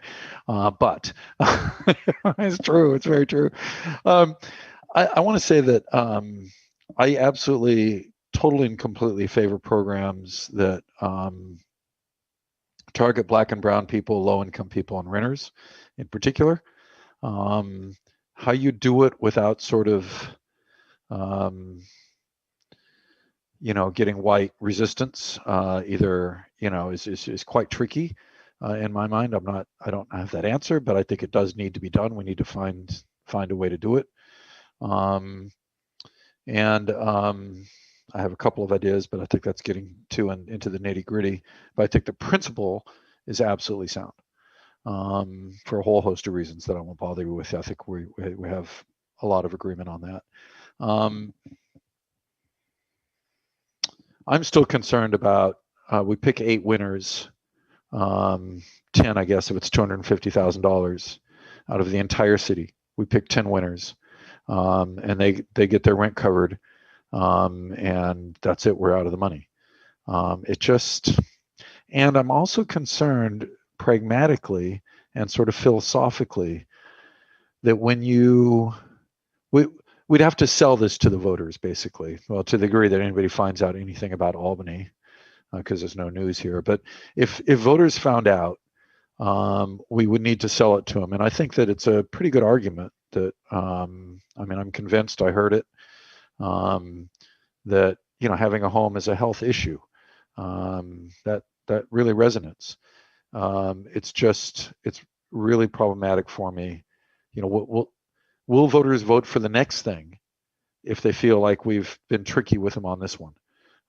Is the issue. And I want to stay true to the voters, but maybe this is a reasonable way to sell it. How could we help more? If with $250,000 and the best we can do is 10 families, what if we hired one of these programs that works really, really well, better than, with all due respect, city staff tends to do, and give them a grant. And what they're doing is aggressively going after renters and helping them get the state and the county money, right? Something like that. They could be told, very frankly, if we wouldn't get in legal trouble, that we really are interested in prioritizing BIPOC folk, and and other low-income people. But would that be a more effective way to do what we're trying to do here? It's that sort of thing. It's just, here's the 10 winners. Everybody else, oh well, we did what we could. Okay.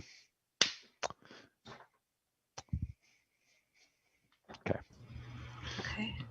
Everyone's hand is up, and I did not see at all the order in which they went up. So I'm gonna go with, I think I saw Commissioner Garrett Pinguelo's, and now hands are lowering. Thank you. Chair, just so you know, the hand, if it's a virtual hand, they're in the order that they went up. Oh, that's nice. Thank you. Man. But Commissioner Garrett Pinguelo, please go ahead. Hi, thank you. So I just want to give you an update on this laundry program. It's a really great service for the community. I volunteer there every Thursday with Margie. I've been there for the past 6 months helping out with that. And I've seen a very diverse community attend. Homeless people. One time a family came. I guess they heard about it. Their washing machine was broken at their house. And just a normal family came and did laundry. Just in case of an emergency, it's available. Margie's really sweet. She does a great job. Nobody really complains there. Everybody has a good attitude. It's kind of a community builder. People come and have a good time and laugh, and we pass out masks and hand sanitizer. And so it's a really great service for the community. It's one of the only things in Albany right now for low income or for homeless or unhoused people. So yeah, it's a great program. Just yeah, if you could support it, that'd be great. Because what's happening is the laundry program was about to stop because there was no more money.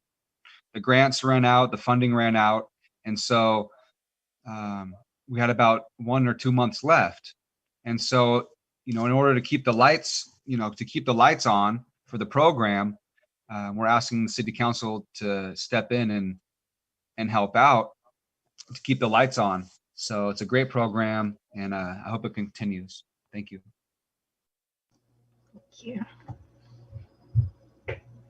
No one's hand is raised anymore, which I appreciate as an attempt to make things easier on me, but I think folks still have things to say.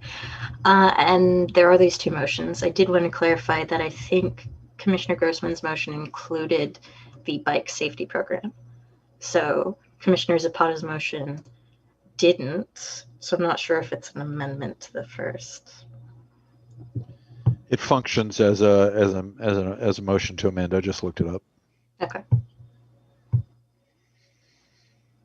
Which could be, yeah, that would be separately voted on. Yes, okay.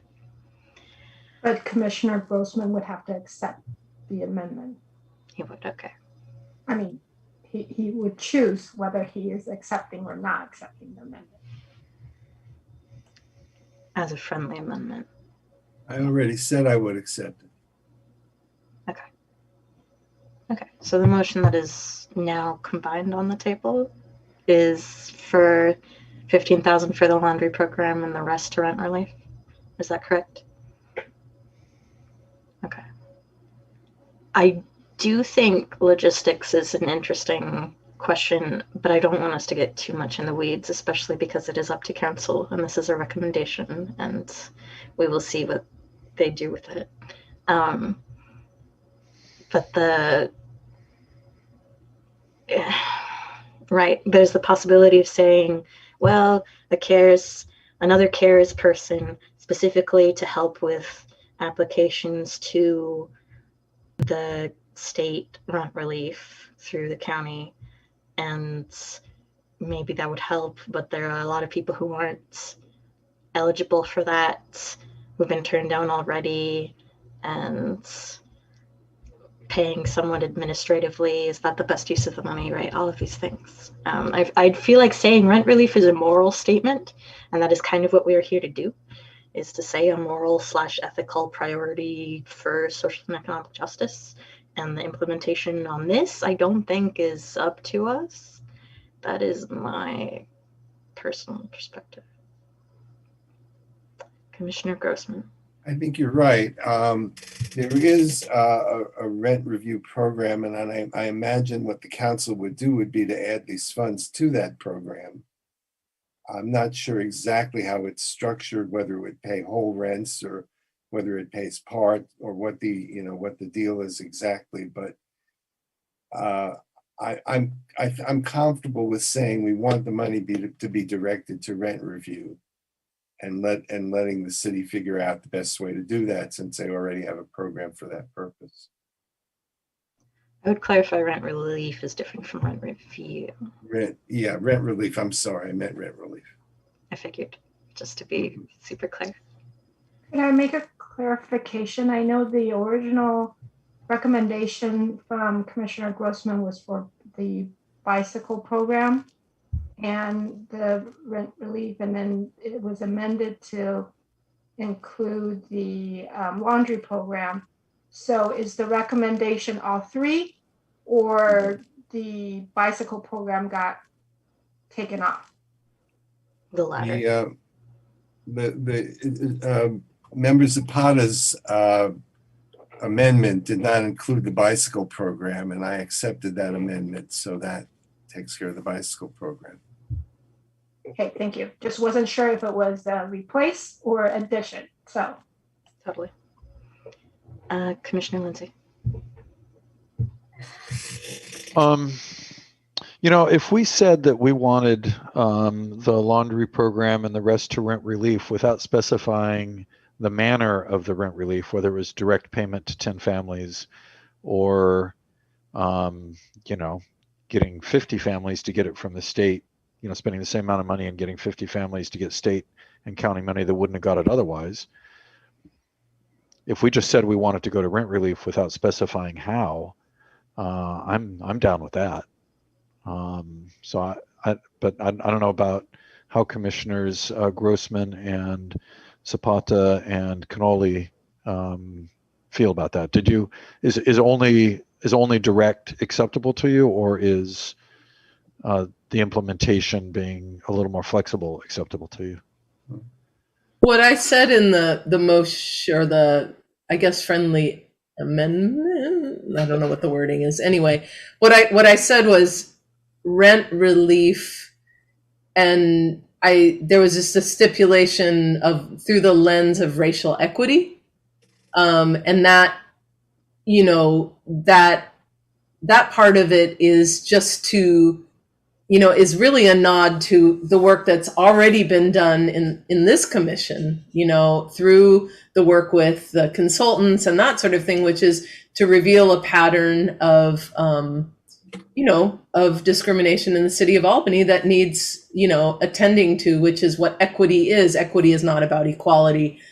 It's about those that need more getting more. So, if, again, and I really appreciate Commissioner Lindsay saying, we're one of four, I think the council is going to look at our recommendation and, that's nice. And then, lots of other ones. But I do think, given who we are and what we stand for, we should be advocating for and using our voice to really go hard on social and economic justice issues, which I believe the laundry and the rent relief with the lens of racial equity really fits with our charge. So so in terms of, to answer your question, Commissioner Lindsay, I don't think, I think that it's always they're going to need to work with, ideally they will work with, I can't remember the housing,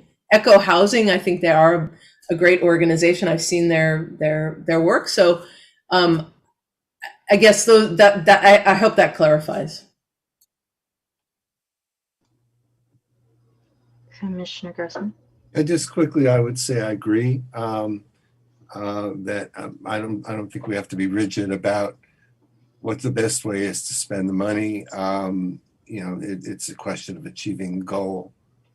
I like saying that through a lens of racial equity. I think that gives some room, in terms of prioritizing particular people, but also not eliminating people who may have appropriate need and who may be poor and have been poor for a long time. So I'm very comfortable with that the way that's phrased. Okay. Are we ready to move it to a vote? Let's take a vote. Laura, would you call roll, please? Oh, you unmuted, but muted again. I'm sorry, could we clarify? So the motion was moved by Commissioner Grossman, amended, a friendly amendment by Commissioner Zapata, and second? Was Cannoli, I believe, originally? Yes. Thank you. All right, Commissioner Bainan, Yes. Commissioner Garrett Penguelo, Yes, please. Commissioner Grossman, Yes. Commissioner Cannoli,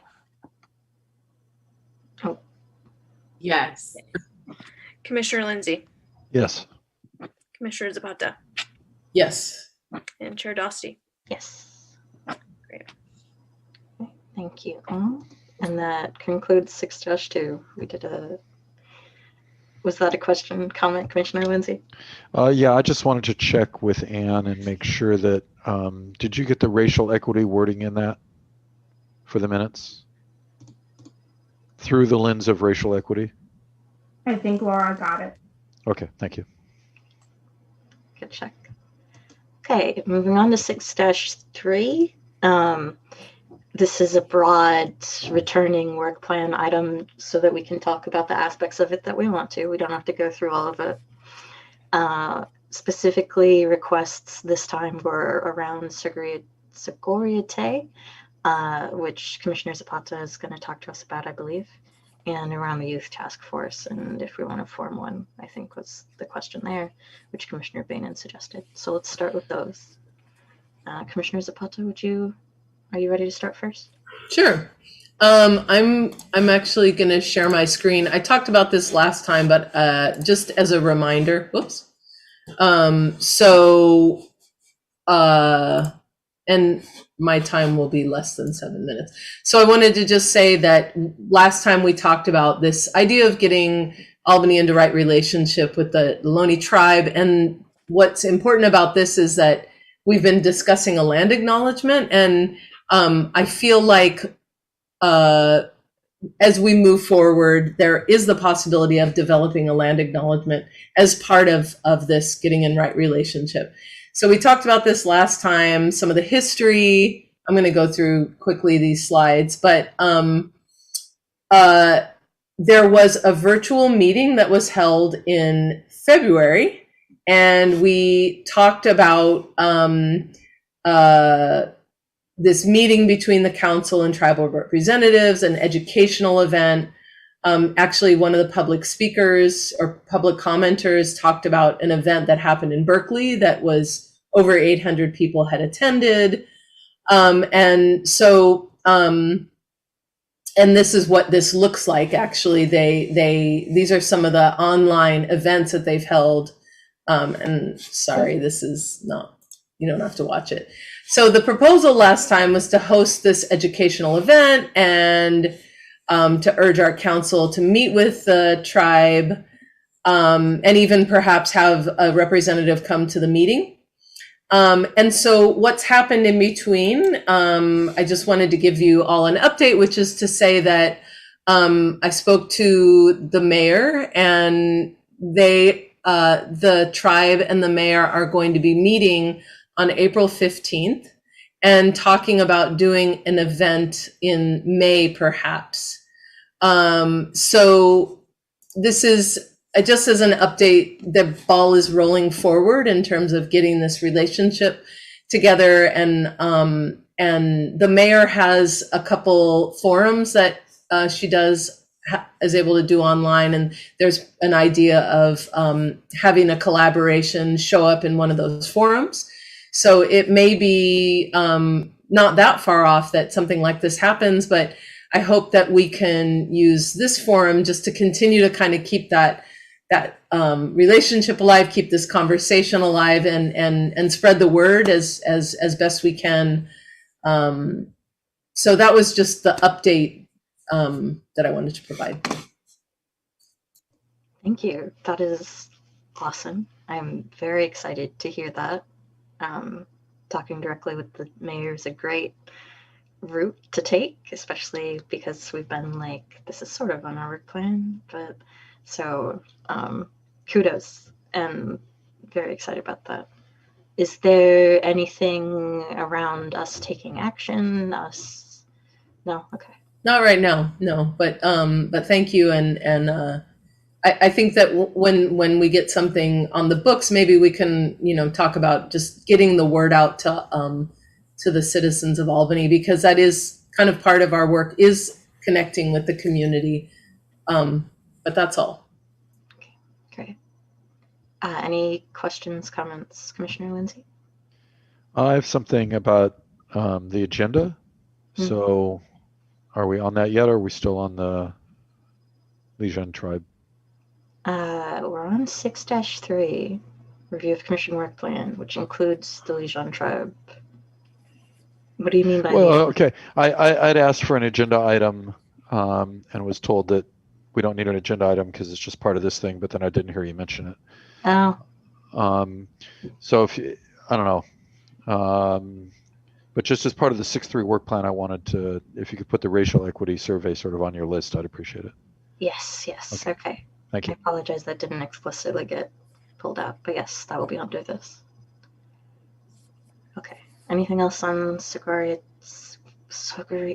wow. I'm so out of it today. Segurite. It's okay. Segurite. Yeah. Thank you. Anything else on Segurite? Okay. Thank you for that update. Let's do youth task force next. I believe Commissioner Bainan, you have a proposal, a request. Yeah, I would love if the commission looked into the possibility of adding like a youth task force to our work plan. I think this will be, the youth task force will really be instrumental in kind of increasing youth engagement in government and kind of in our community. COVID has been really hard for so many kids and so many teens. And now that COVID is, we can see a light at the end of the tunnel. It's really necessary that we are able to provide some structure and some amazing options for people who have been stuck in their home for so long, and create this community to be very welcoming to our city's youth. And our youth task force could really explore these different options. And it's not a new idea. Over like 90 cities and counties in California have one. San Francisco, Berkeley, Oakland, Benicia, Moraga, they all have youth task force. And basically their main goal is to kind of just look at how youth can be better served in the community. So that's kind of my take on it. Okay, Commissioner Grossman. I'm not opposed to this idea at all. In fact, I thought it was a good idea, and then I presented it to a group of high school youth, and they shot it down. And because their concern was that it would create a kind of a youth ghetto, that they would have less of a voice. I'm not sure what the right approach is, or that was a small group of students, and it certainly may not represent everybody's view. I wonder if we could get a sense of whether people would be interested, what kind of support there is, and would it be part of social economic justice, or would it be a freestanding commission for the city? How do you see it operating, I think we'd have to answer some of those questions. I'll go to Commissioner Cannoli. Yeah, I do agree. I really like the idea of having a youth task force because I was actually on a youth task force back in Las Vegas. So, and it definitely was beneficial to me. But yeah, I think that we should get some ideas rolling on this youth task force because I feel like it will make a lot of students in the city of Albany have a purpose. And I think proposing the idea to these students in a way where it is beneficial to them in the long run, they may like it. I don't know. But I think it's a great idea. I'll take Commissioner Bainan and then Lindsay.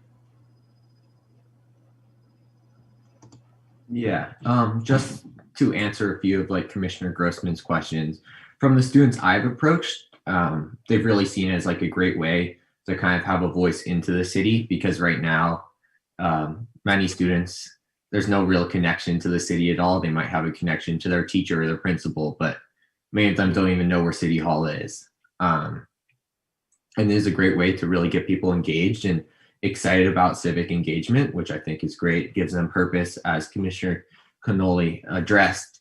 And I see this hopefully in the long term as becoming freestanding. I know that might be a lot harder to do right now, so it could definitely be under SEJC for now. But I think that's definitely something we need to look at in the future and just see organization-wise which way makes it the most effective and the most or the easiest to kind of do and conduct. Commissioner Lindsay. And then Zapata. I think because of the Brown Act, we couldn't do a standing youth task force. The city council wouldn't let us because it would take staff time. I guess we could ask, but if they're going to do that, they might as well do a freestanding one. But I guess if there was the political will, there could be it would be a Brown Act standing committee that would be under the SEJC. I guess maybe, but I like the idea. I think it should be filled with youth and not with well-meaning adults. The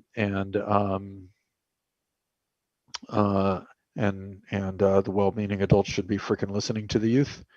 And I'm not sure, what do we mean by youth? Because I'm so old that if you're under 40, you're young to me. Right. I mean, I'm not kidding. So, what do we mean by youth has to be clarified. And, are we including, 10-year-olds on this thing? It feels like we probably don't, but, somehow their voice needs to be heard.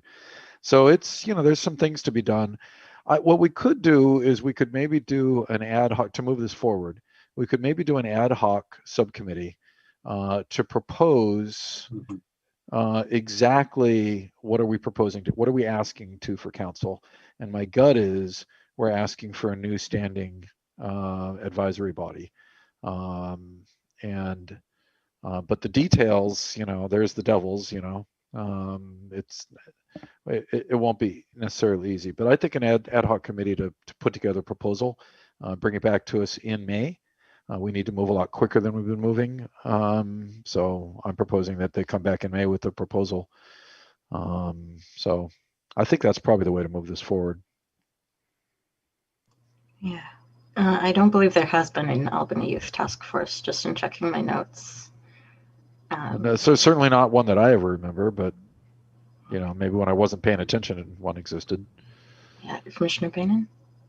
Yeah, actually, I believe there was a youth task force. From what I was able to find on the city website, it was started in 1996 to kind of create Albany Youth Master Plan. And they have some really great points on their master plan of what needs to be done, which can still be implemented today in Albany. And I'm not really sure why it was disbanded or when it was disbanded, but I know it was a thing. And there's definitely some great points we can take from these task force. Okay, that matched my memory, but it didn't match my notes. Thank you. Commissioner Grossman and then Then Commissioner Bannon is right. There was a task force, and Margie Marks and I sort of tracked down what it was, but it wasn't made up of youth particularly. It was made up of youth serving organizations, and there were some youth on it. And it completed its report, and it went out of business at that point, and hardly anything that it recommended was ever implemented,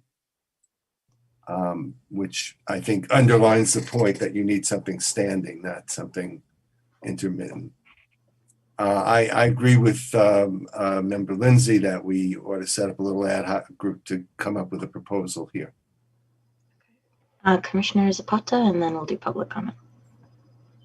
Yeah, I just wanted to start by saying,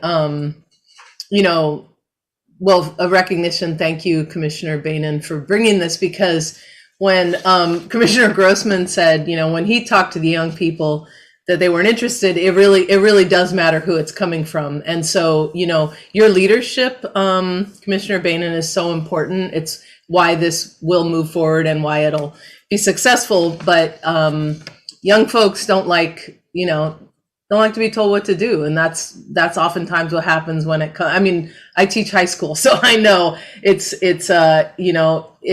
youth leadership is so important. And so one thing I really think that this needs to be in the city of Berkeley. There's the Youth Commission, and young people serve on it. It's a standing committee. It's not a subcommittee. And so I guess I want to offer another idea, which is, perhaps even you, Commissioner Bannon, talking to Council Member Tiedemann, who's pretty young himself. He might even still fit the qualification of youth, which is, there are different ways to cut youth, but 25 and under is oftentimes what is used in, youth development work. And so I wonder about just speaking to him directly and then going through a resolution process directly through the council, and moving it more quickly, because he could move a resolution and theoretically create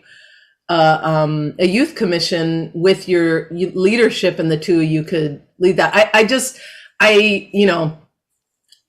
I love this commission, but I want to make sure we're all moving the needle, because we have still not discussed the work plan, and it's 9:23. So, and I know this is it's just the way things work, but what I don't want to see, Commissioner Bannon, is this to get caught in any sort of cross current or something like that. So my recommendation to you is to pair up with one of the council members and whatever I can do to support you, or I'm sure you could organize some young folks to go get a resolution on the agenda and take it from there. So yeah, I said public comment next. So is it very short, Commissioner Lindsay, or we'll leave it? Yeah, I could be, or I could just wait till after public comment. Either way is fine. I'll be very fast. I think that's a great idea. Could make it happen quicker. Each of us has somebody who appointed us. So if each of us chose to call the person that appointed us and lobby for this, then it might just get 5-0, in a council meeting or two. And then it's just done. And so I think it's a great idea. I will call my council member and say this is incoming, and please vote for it. So I think it's a great idea. Plus, I know the person, the person who appointed you, so you could contact Aaron Tiedemann, who's 24, I believe, and Peggy, who appointed you, right? And be entirely within the Brown Act. So, moving to public comment, which is for this whole item. We'll probably have public comment again if we talk more about something else substantive within this item. We'll also probably have to extend very shortly and probably end pretty soon. So, but we'll take public comment right now.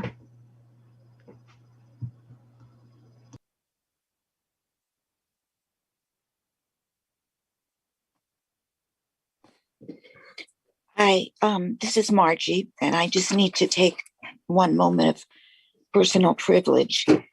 If you look at the housing element from 2015, which was when it was last done, the percentage of African American citizens in Albany was 4%. If you go on any US Census site today, the percent of African Americans living in Albany is 3%. And I think that's disgusting. And I feel like that whatever we need to do to protect our Black, Brown, Asian families, we need to do that.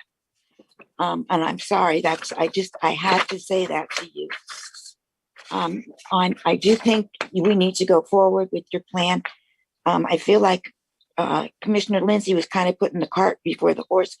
I thought you were going to form a subcommittee, or I can't remember what you called it, to put the meat around the bones of this proposal. So before it goes to the council, you'll have it all prepared.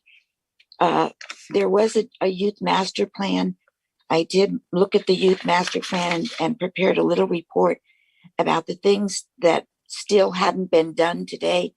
And from what my memory is, it included, they wanted a youth center somewhere in Albany. There's no newspaper in Albany.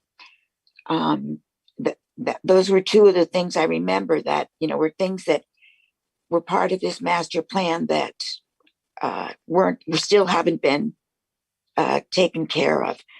People wanted one source to go to in the city for all childcare and school-related issues, to make their lives easier for people with families that live in Albany. That was one of the issues in the master plan. So anyway, thank you. Thank you, Margie. Next, please.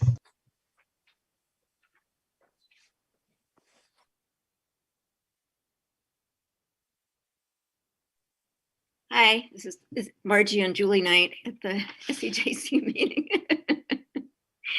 I was on that youth task force also, and it was a combination of, just as was said, youth serving agencies, and I was the children's and then young adult librarian at the Albany Library, and so I was representing the library. And it was a frustrating experience because, as I think Margie just sort of implied, that not a lot actually happened. There was a lot of talk. And I love the idea, Commissioner Bainan, of this, and I think you should definitely go for the standing committee or a youth commission and take your power, use it. And I think the emphasis now, in more and more in the jargon that you hear, is lived experience, and that's what you're talking about, is lived experience of youth, and only youth have that lived experience that they can talk about that's affecting their lives right now. So when you put it together, I would talk about that. And then my only concern, or I don't know if it's a concern exactly, but just something to be aware of, is who gets to decide who's on the commission and who gets invited and who gets told about it. Because right now it was recommended that you talk to Councilmember Tiedemann, who's white, and you, Commissioner Bainan, who appear to be white. And so I think you just want to be really careful that it feels inclusive, that it feels like people are really being reached out to and their voices are being heard, and that it's very inclusive. And I know that would be your intention, but I know it's also very hard to do that. So you might maybe find somebody who's a person of color, maybe you have a friend or somebody at school who could reach out, join it, form it with you, and reach out to people alongside you. And maybe you had already thought about this. I just wanted to bring it up because many years ago was in high school, and my kids were in high school here, and I saw the divisions on the campus at Albany High School. I saw when I went for lunch, I could see the groups, the people. There was a lot of segregation, really. And so I just would want to warn you about that, and also other young people that might not normally be included. I don't know if McGregor High still exists, but I would include people from there. And also, if there's a group of people with disabilities that are working or whatever, I just would try to be as inclusive as possible. So you really are hearing from the community of youth in Albany and a lot of different aspects. And so that you are stronger that way because you have all these different voices that are learning from each other. So I totally support it. And like Margie or whoever said that, was one of the commissioners, if there's any way that I could be of help, I would love to help you, and I really appreciate that you've come up with this idea, and I think it's wonderful. Thank you. Thank you, Joy. Closing public comment, because those are our two public commenters who are in attendance. And I'll need a motion to extend the meeting for some amount. Maybe 15, maybe 10. Because we don't have to cover all of the rest of everything, right? We don't have to go in depth. But to us, Commissioner Zapata. I guess I'd like to extend 10 minutes, see if we can get, so I'd move to extend the meeting to 9:42. 9:42. Do we have a second? Second that. Seconded by Commissioner Cannoli. And we do have to call that, Laura, please. Commissioner Bainan, Yes. Commissioner Garrett Pinguelo, Yes. Commissioner Grossman, Yes. Commissioner Cannoli, Yes. Commissioner Lindsay, Yes. Commissioner Zapata, Yes. Commissioner Chair Dusty. Yes. Which is fine. Okay, so finishing up the youth task force. We finished. Commissioner Grossman and then Cannoli. No, I'm sorry. Oh, Commissioner Cannoli. Oh, I just wanted to make a suggestion to Bainan. Maybe you can like even reach out to the principal and see if he or she could be of any help to you as well, because I mean he knows a great body of the students, and that's how I got onto a youth committee back in Vegas. So I think that would also be a great idea. I will say something. Commissioner Grossman. Yeah, maybe I will say something, because we did talk about this with the superintendent, and he was very supportive, and you might want to talk with him as well. Yeah, and I think the notion of maybe the idea of pulling together a small group of students, in a diverse group of students, and going to council with a proposal. I think a proposal that came from a group of students would probably be even more effective than a proposal from us. And I'm also hearing that we're willing to work with you on it, though. So if you do want to go the forming an ad hoc subcommittee that will help you reach out to these students, you could make such a motion now or later. Yeah, I think I can reach out to these students personally. It'd be great if I could get on the agenda, or I guess this isn't the right time, but I'll discuss it next meeting once I've reached out to the students. We'll do the update thing. Okay. I think that concludes that. And so next under the work plan is the racial equity impact survey. Commissioner Lindsay? Yeah, I was gonna propose, but maybe we can just put it on the agenda for the next meeting, that we form a 3-member ad hoc subcommittee that produces. Hello? I'm in a meeting. Oh, that we, we form a 3-member ad hoc subcommittee to produce a racial equity survey that would be short, because what I've seen before has been like incredibly long, and that just like it needs to be short. It needs to be short, and it needs to be something that we would give every year. In order to have a measurement, there would be questions, a measurement that we could use to measure our progress. This obviously the body needs to, this 3-member subcommittee would need to be a majority people of color ideally, and women, because there's some stuff about women and some stuff, regarding people of color. Therefore, I don't need to be on it, but it just needs to be short. I'd be happy to be on it, but it's really got to be short. It's got to be something people can fill out quickly, or they won't do it. They will throw it away. And so putting 45 questions, and it's going to take them half an hour to do it, we might as well just not bother. So it's got to be short. And then the other thing is to get a number of statistics from staff that would be every year. Number of commissioners that are, based on, gender and ethnicity, number of city staff, department chairs, certainly council members and school board members. I would want to get this across the school board too, because it's looking at the whole city. Unless we can get some numbers, and one example question that I can think of, just so people know what I'm thinking about here. One example question that would be on the survey that would go to all households would be to ask, how are you treated when you go into an Albany business? How are you treated, by Albany police?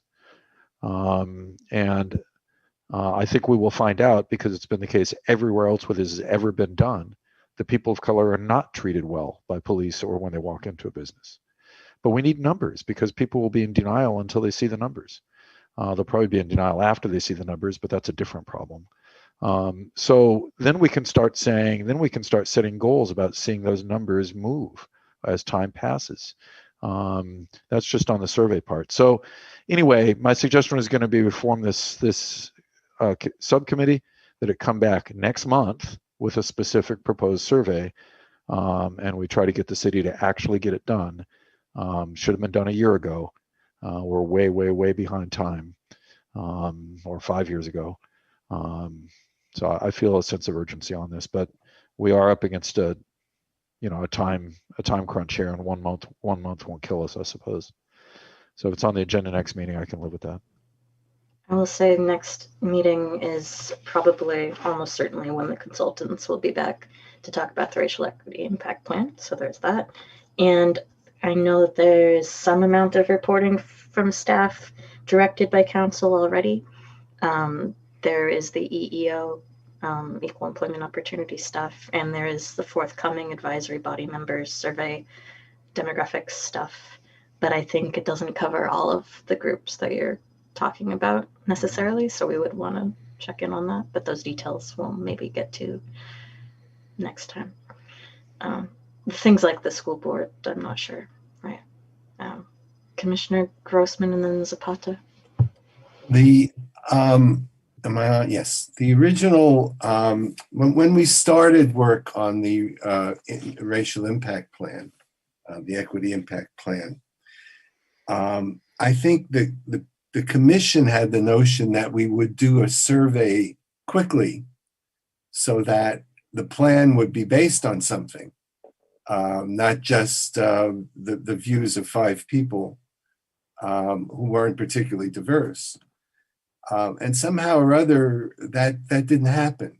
But I think it's where we need a consultation. I mean, designing an effective survey is complicated, and it's not just a matter of throwing a few questions together. You have to know what you're doing. You have to know what kinds of questions people will answer. You have to be familiar with the process, and what questions have been used in the past and which ones work and which ones don't. And there are lots of surveys out there for this purpose that, you have to basically get out there and see what exists and do a literature review.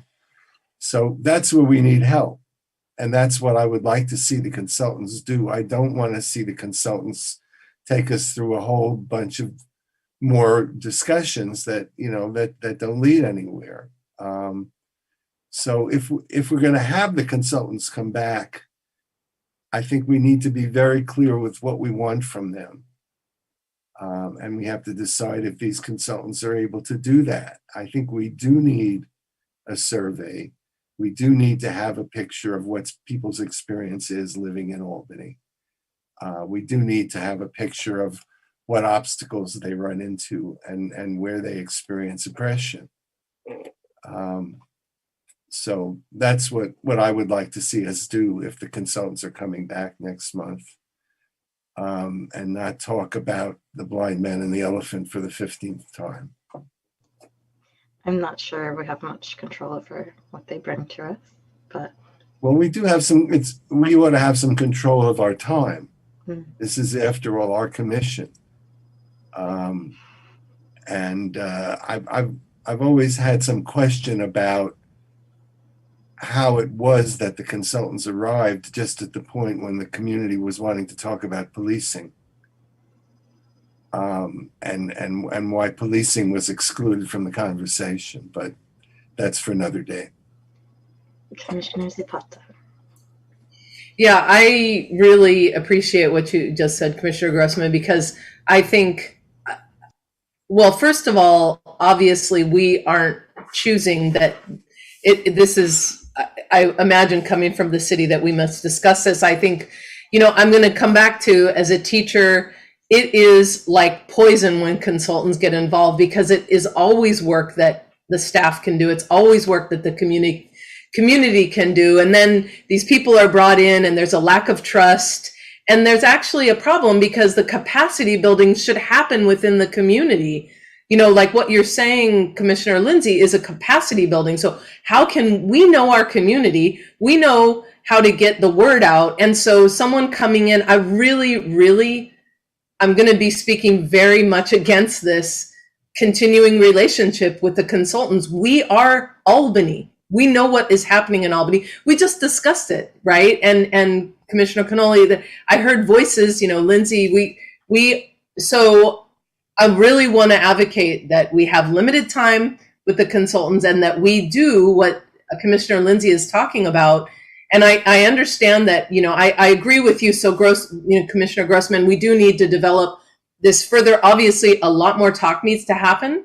But I really want to advocate for next meeting to have a very limited visit with the consultants, and that we continue to talk about a survey that we can backward map from, right? And say, how are we going to move the needle on what we find out? If we find out, the experience in business is problematic, then what are we going to do about that to move the needle on those numbers? So, yeah.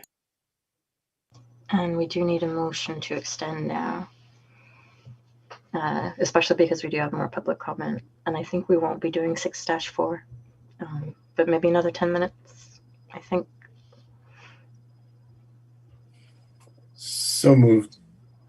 Okay, second. Lindsay, roll call, please, Laura.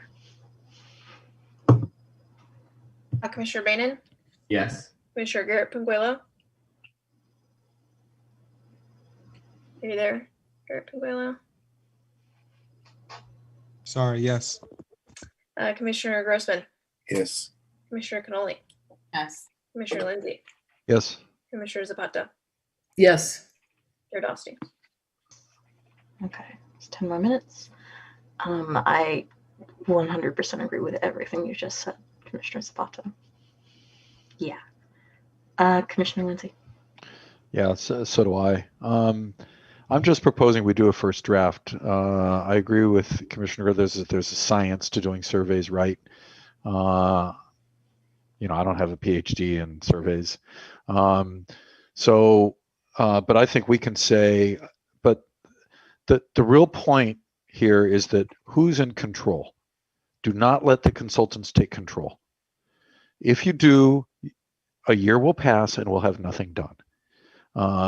And that's just what they do. Everything's got okay, I'll stop there.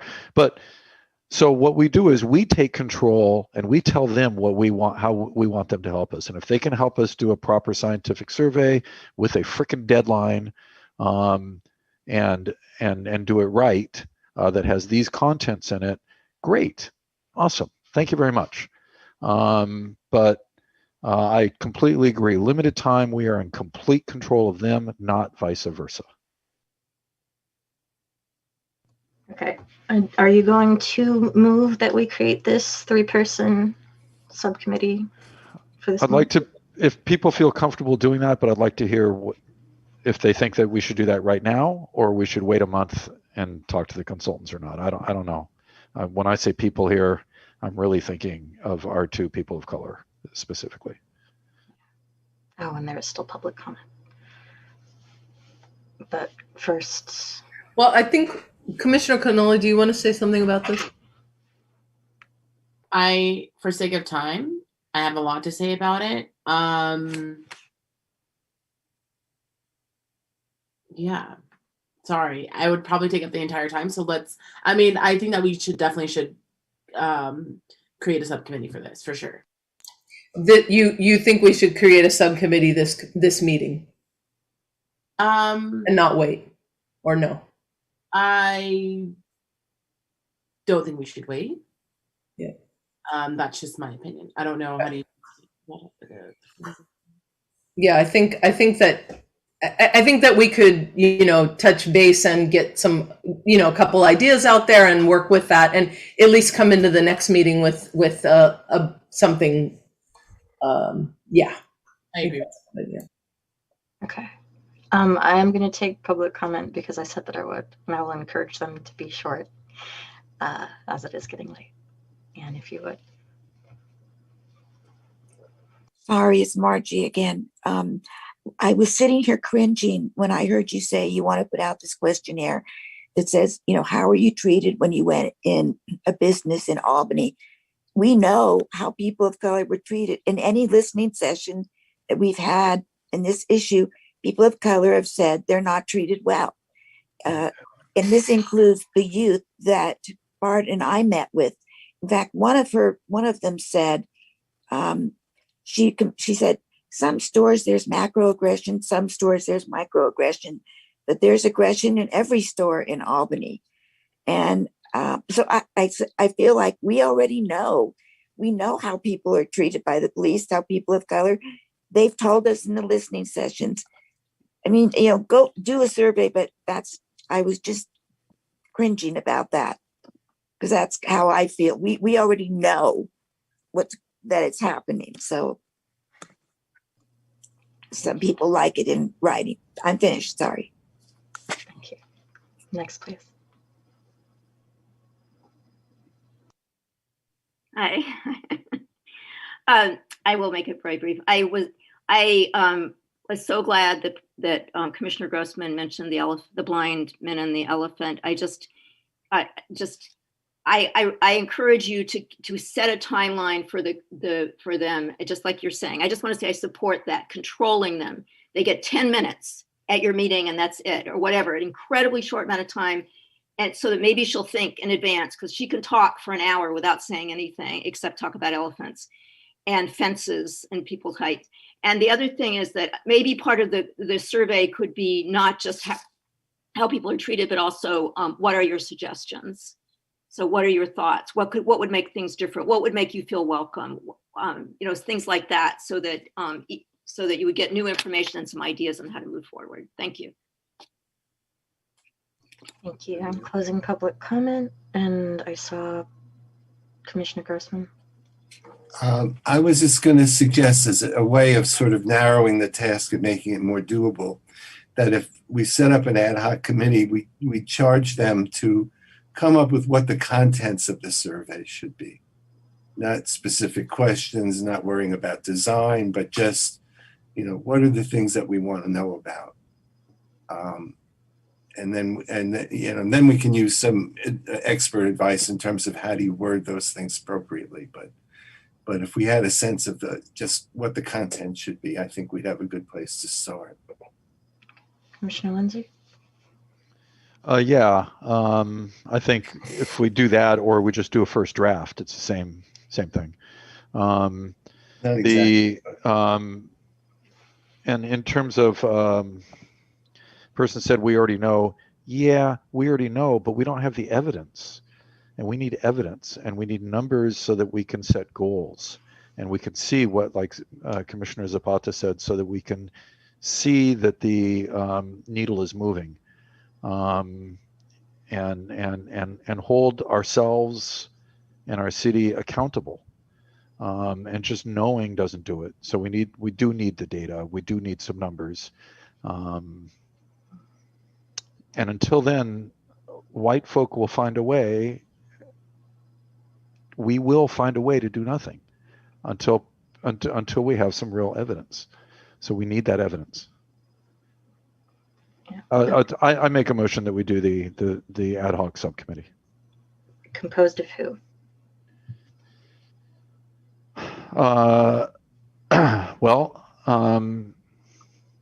If they're willing to serve, it seems pretty obvious that we need Commissioner Zapata and Commissioner Cannoli. I would like to be on it, but I'm happy to have somebody else on it. if it makes sense. Thoughts, opinions, briefly. Commissioner Grossman, and then Zapata. And you're muted still. If Commissioner Cannoli and Commissioner Zapata and Commissioner Lindsay are willing, I would be happy to move that we set up a subcommittee consisting of them to identify the contents of the survey. That could be in the form of a draft or however you want to do it. That would be a second, because that's what the motion is on the table. Okay, all right, then it's a second. Commissioner Zapata. Yeah, I'm willing to work on it, and I do think that we know, and I think that we just perhaps need some numbers. So I don't think we need to spend too much time. I'm worried about the time that I think we could even get it done in a series of emails. So I'm good with that as long as we keep our expectations low, because because the scope is small and stuff. So I'll call for a vote. Laura. What can we? Cannoli, Commissioner Cannoli, are you cool with this? I was about to say something. Yes, I'm okay with that for sure. Yes, and email correspondence is great. Thank you. Thank you. All right, we're ready for votes. Commissioner Bannon. Yes. Commissioner Garrett Pinguelo. Yes. Commissioner Grossman. Yes. Commissioner Cannoli. Yes. Commissioner Lindsay. Yes. Commissioner Zapata. Yes. Chair Dostie. Yes. Well, it's formed. We are pretty much out of time, and I think we're going to just jump to future agenda items. I think we have to make another extension, do we not? We might. Yeah. Late. 3 minutes. An extension for 3 minutes. I will move 3 minutes. Seconded. Seconded by Lindsay. And just any future agenda item requests, new ones, please. We have to vote on that though, correct? Oh, we do. Yes, I'm sorry. Commissioner Bannon. Yes. Commissioner Garrett Pinguelo. Yes. Extend the time. Commissioner Grossman. Yes. Commissioner Cannoli. Yes. Commissioner Lindsay. Yes. Commissioner Zapata. Yes. Chair Dostie. Yes. Okay. New future agenda items. Commissioner Grossman. I really want a staff report on mental health. I heard a bit from Sid Schoenfeld about some of the things that the county was doing in terms of being in Albany for a day here or a day there. I'm very skeptical about whether this is adequate. And so I would like to hear a report on mental health, and I would like us to discuss whether we have in fact a mental health program in Albany or not. Okay. Commissioner Zapata. I think it would be great to hear an update, I think from staff, about where things are at with the police task force versus the police committee that was suggested. So where we're at in that process, number one, and yeah, really an update on that, where things are at. Yeah. Commissioner Garrett Pinguelo. Yeah, thank you. Golden Gate Fields racetrack, the horses. I think it would behoove us to put that on a agenda item and discuss that. It's a hot topic right now, and horses are dying every day. And I just don't want to sit around and do nothing. I kind of want to take action in the moment.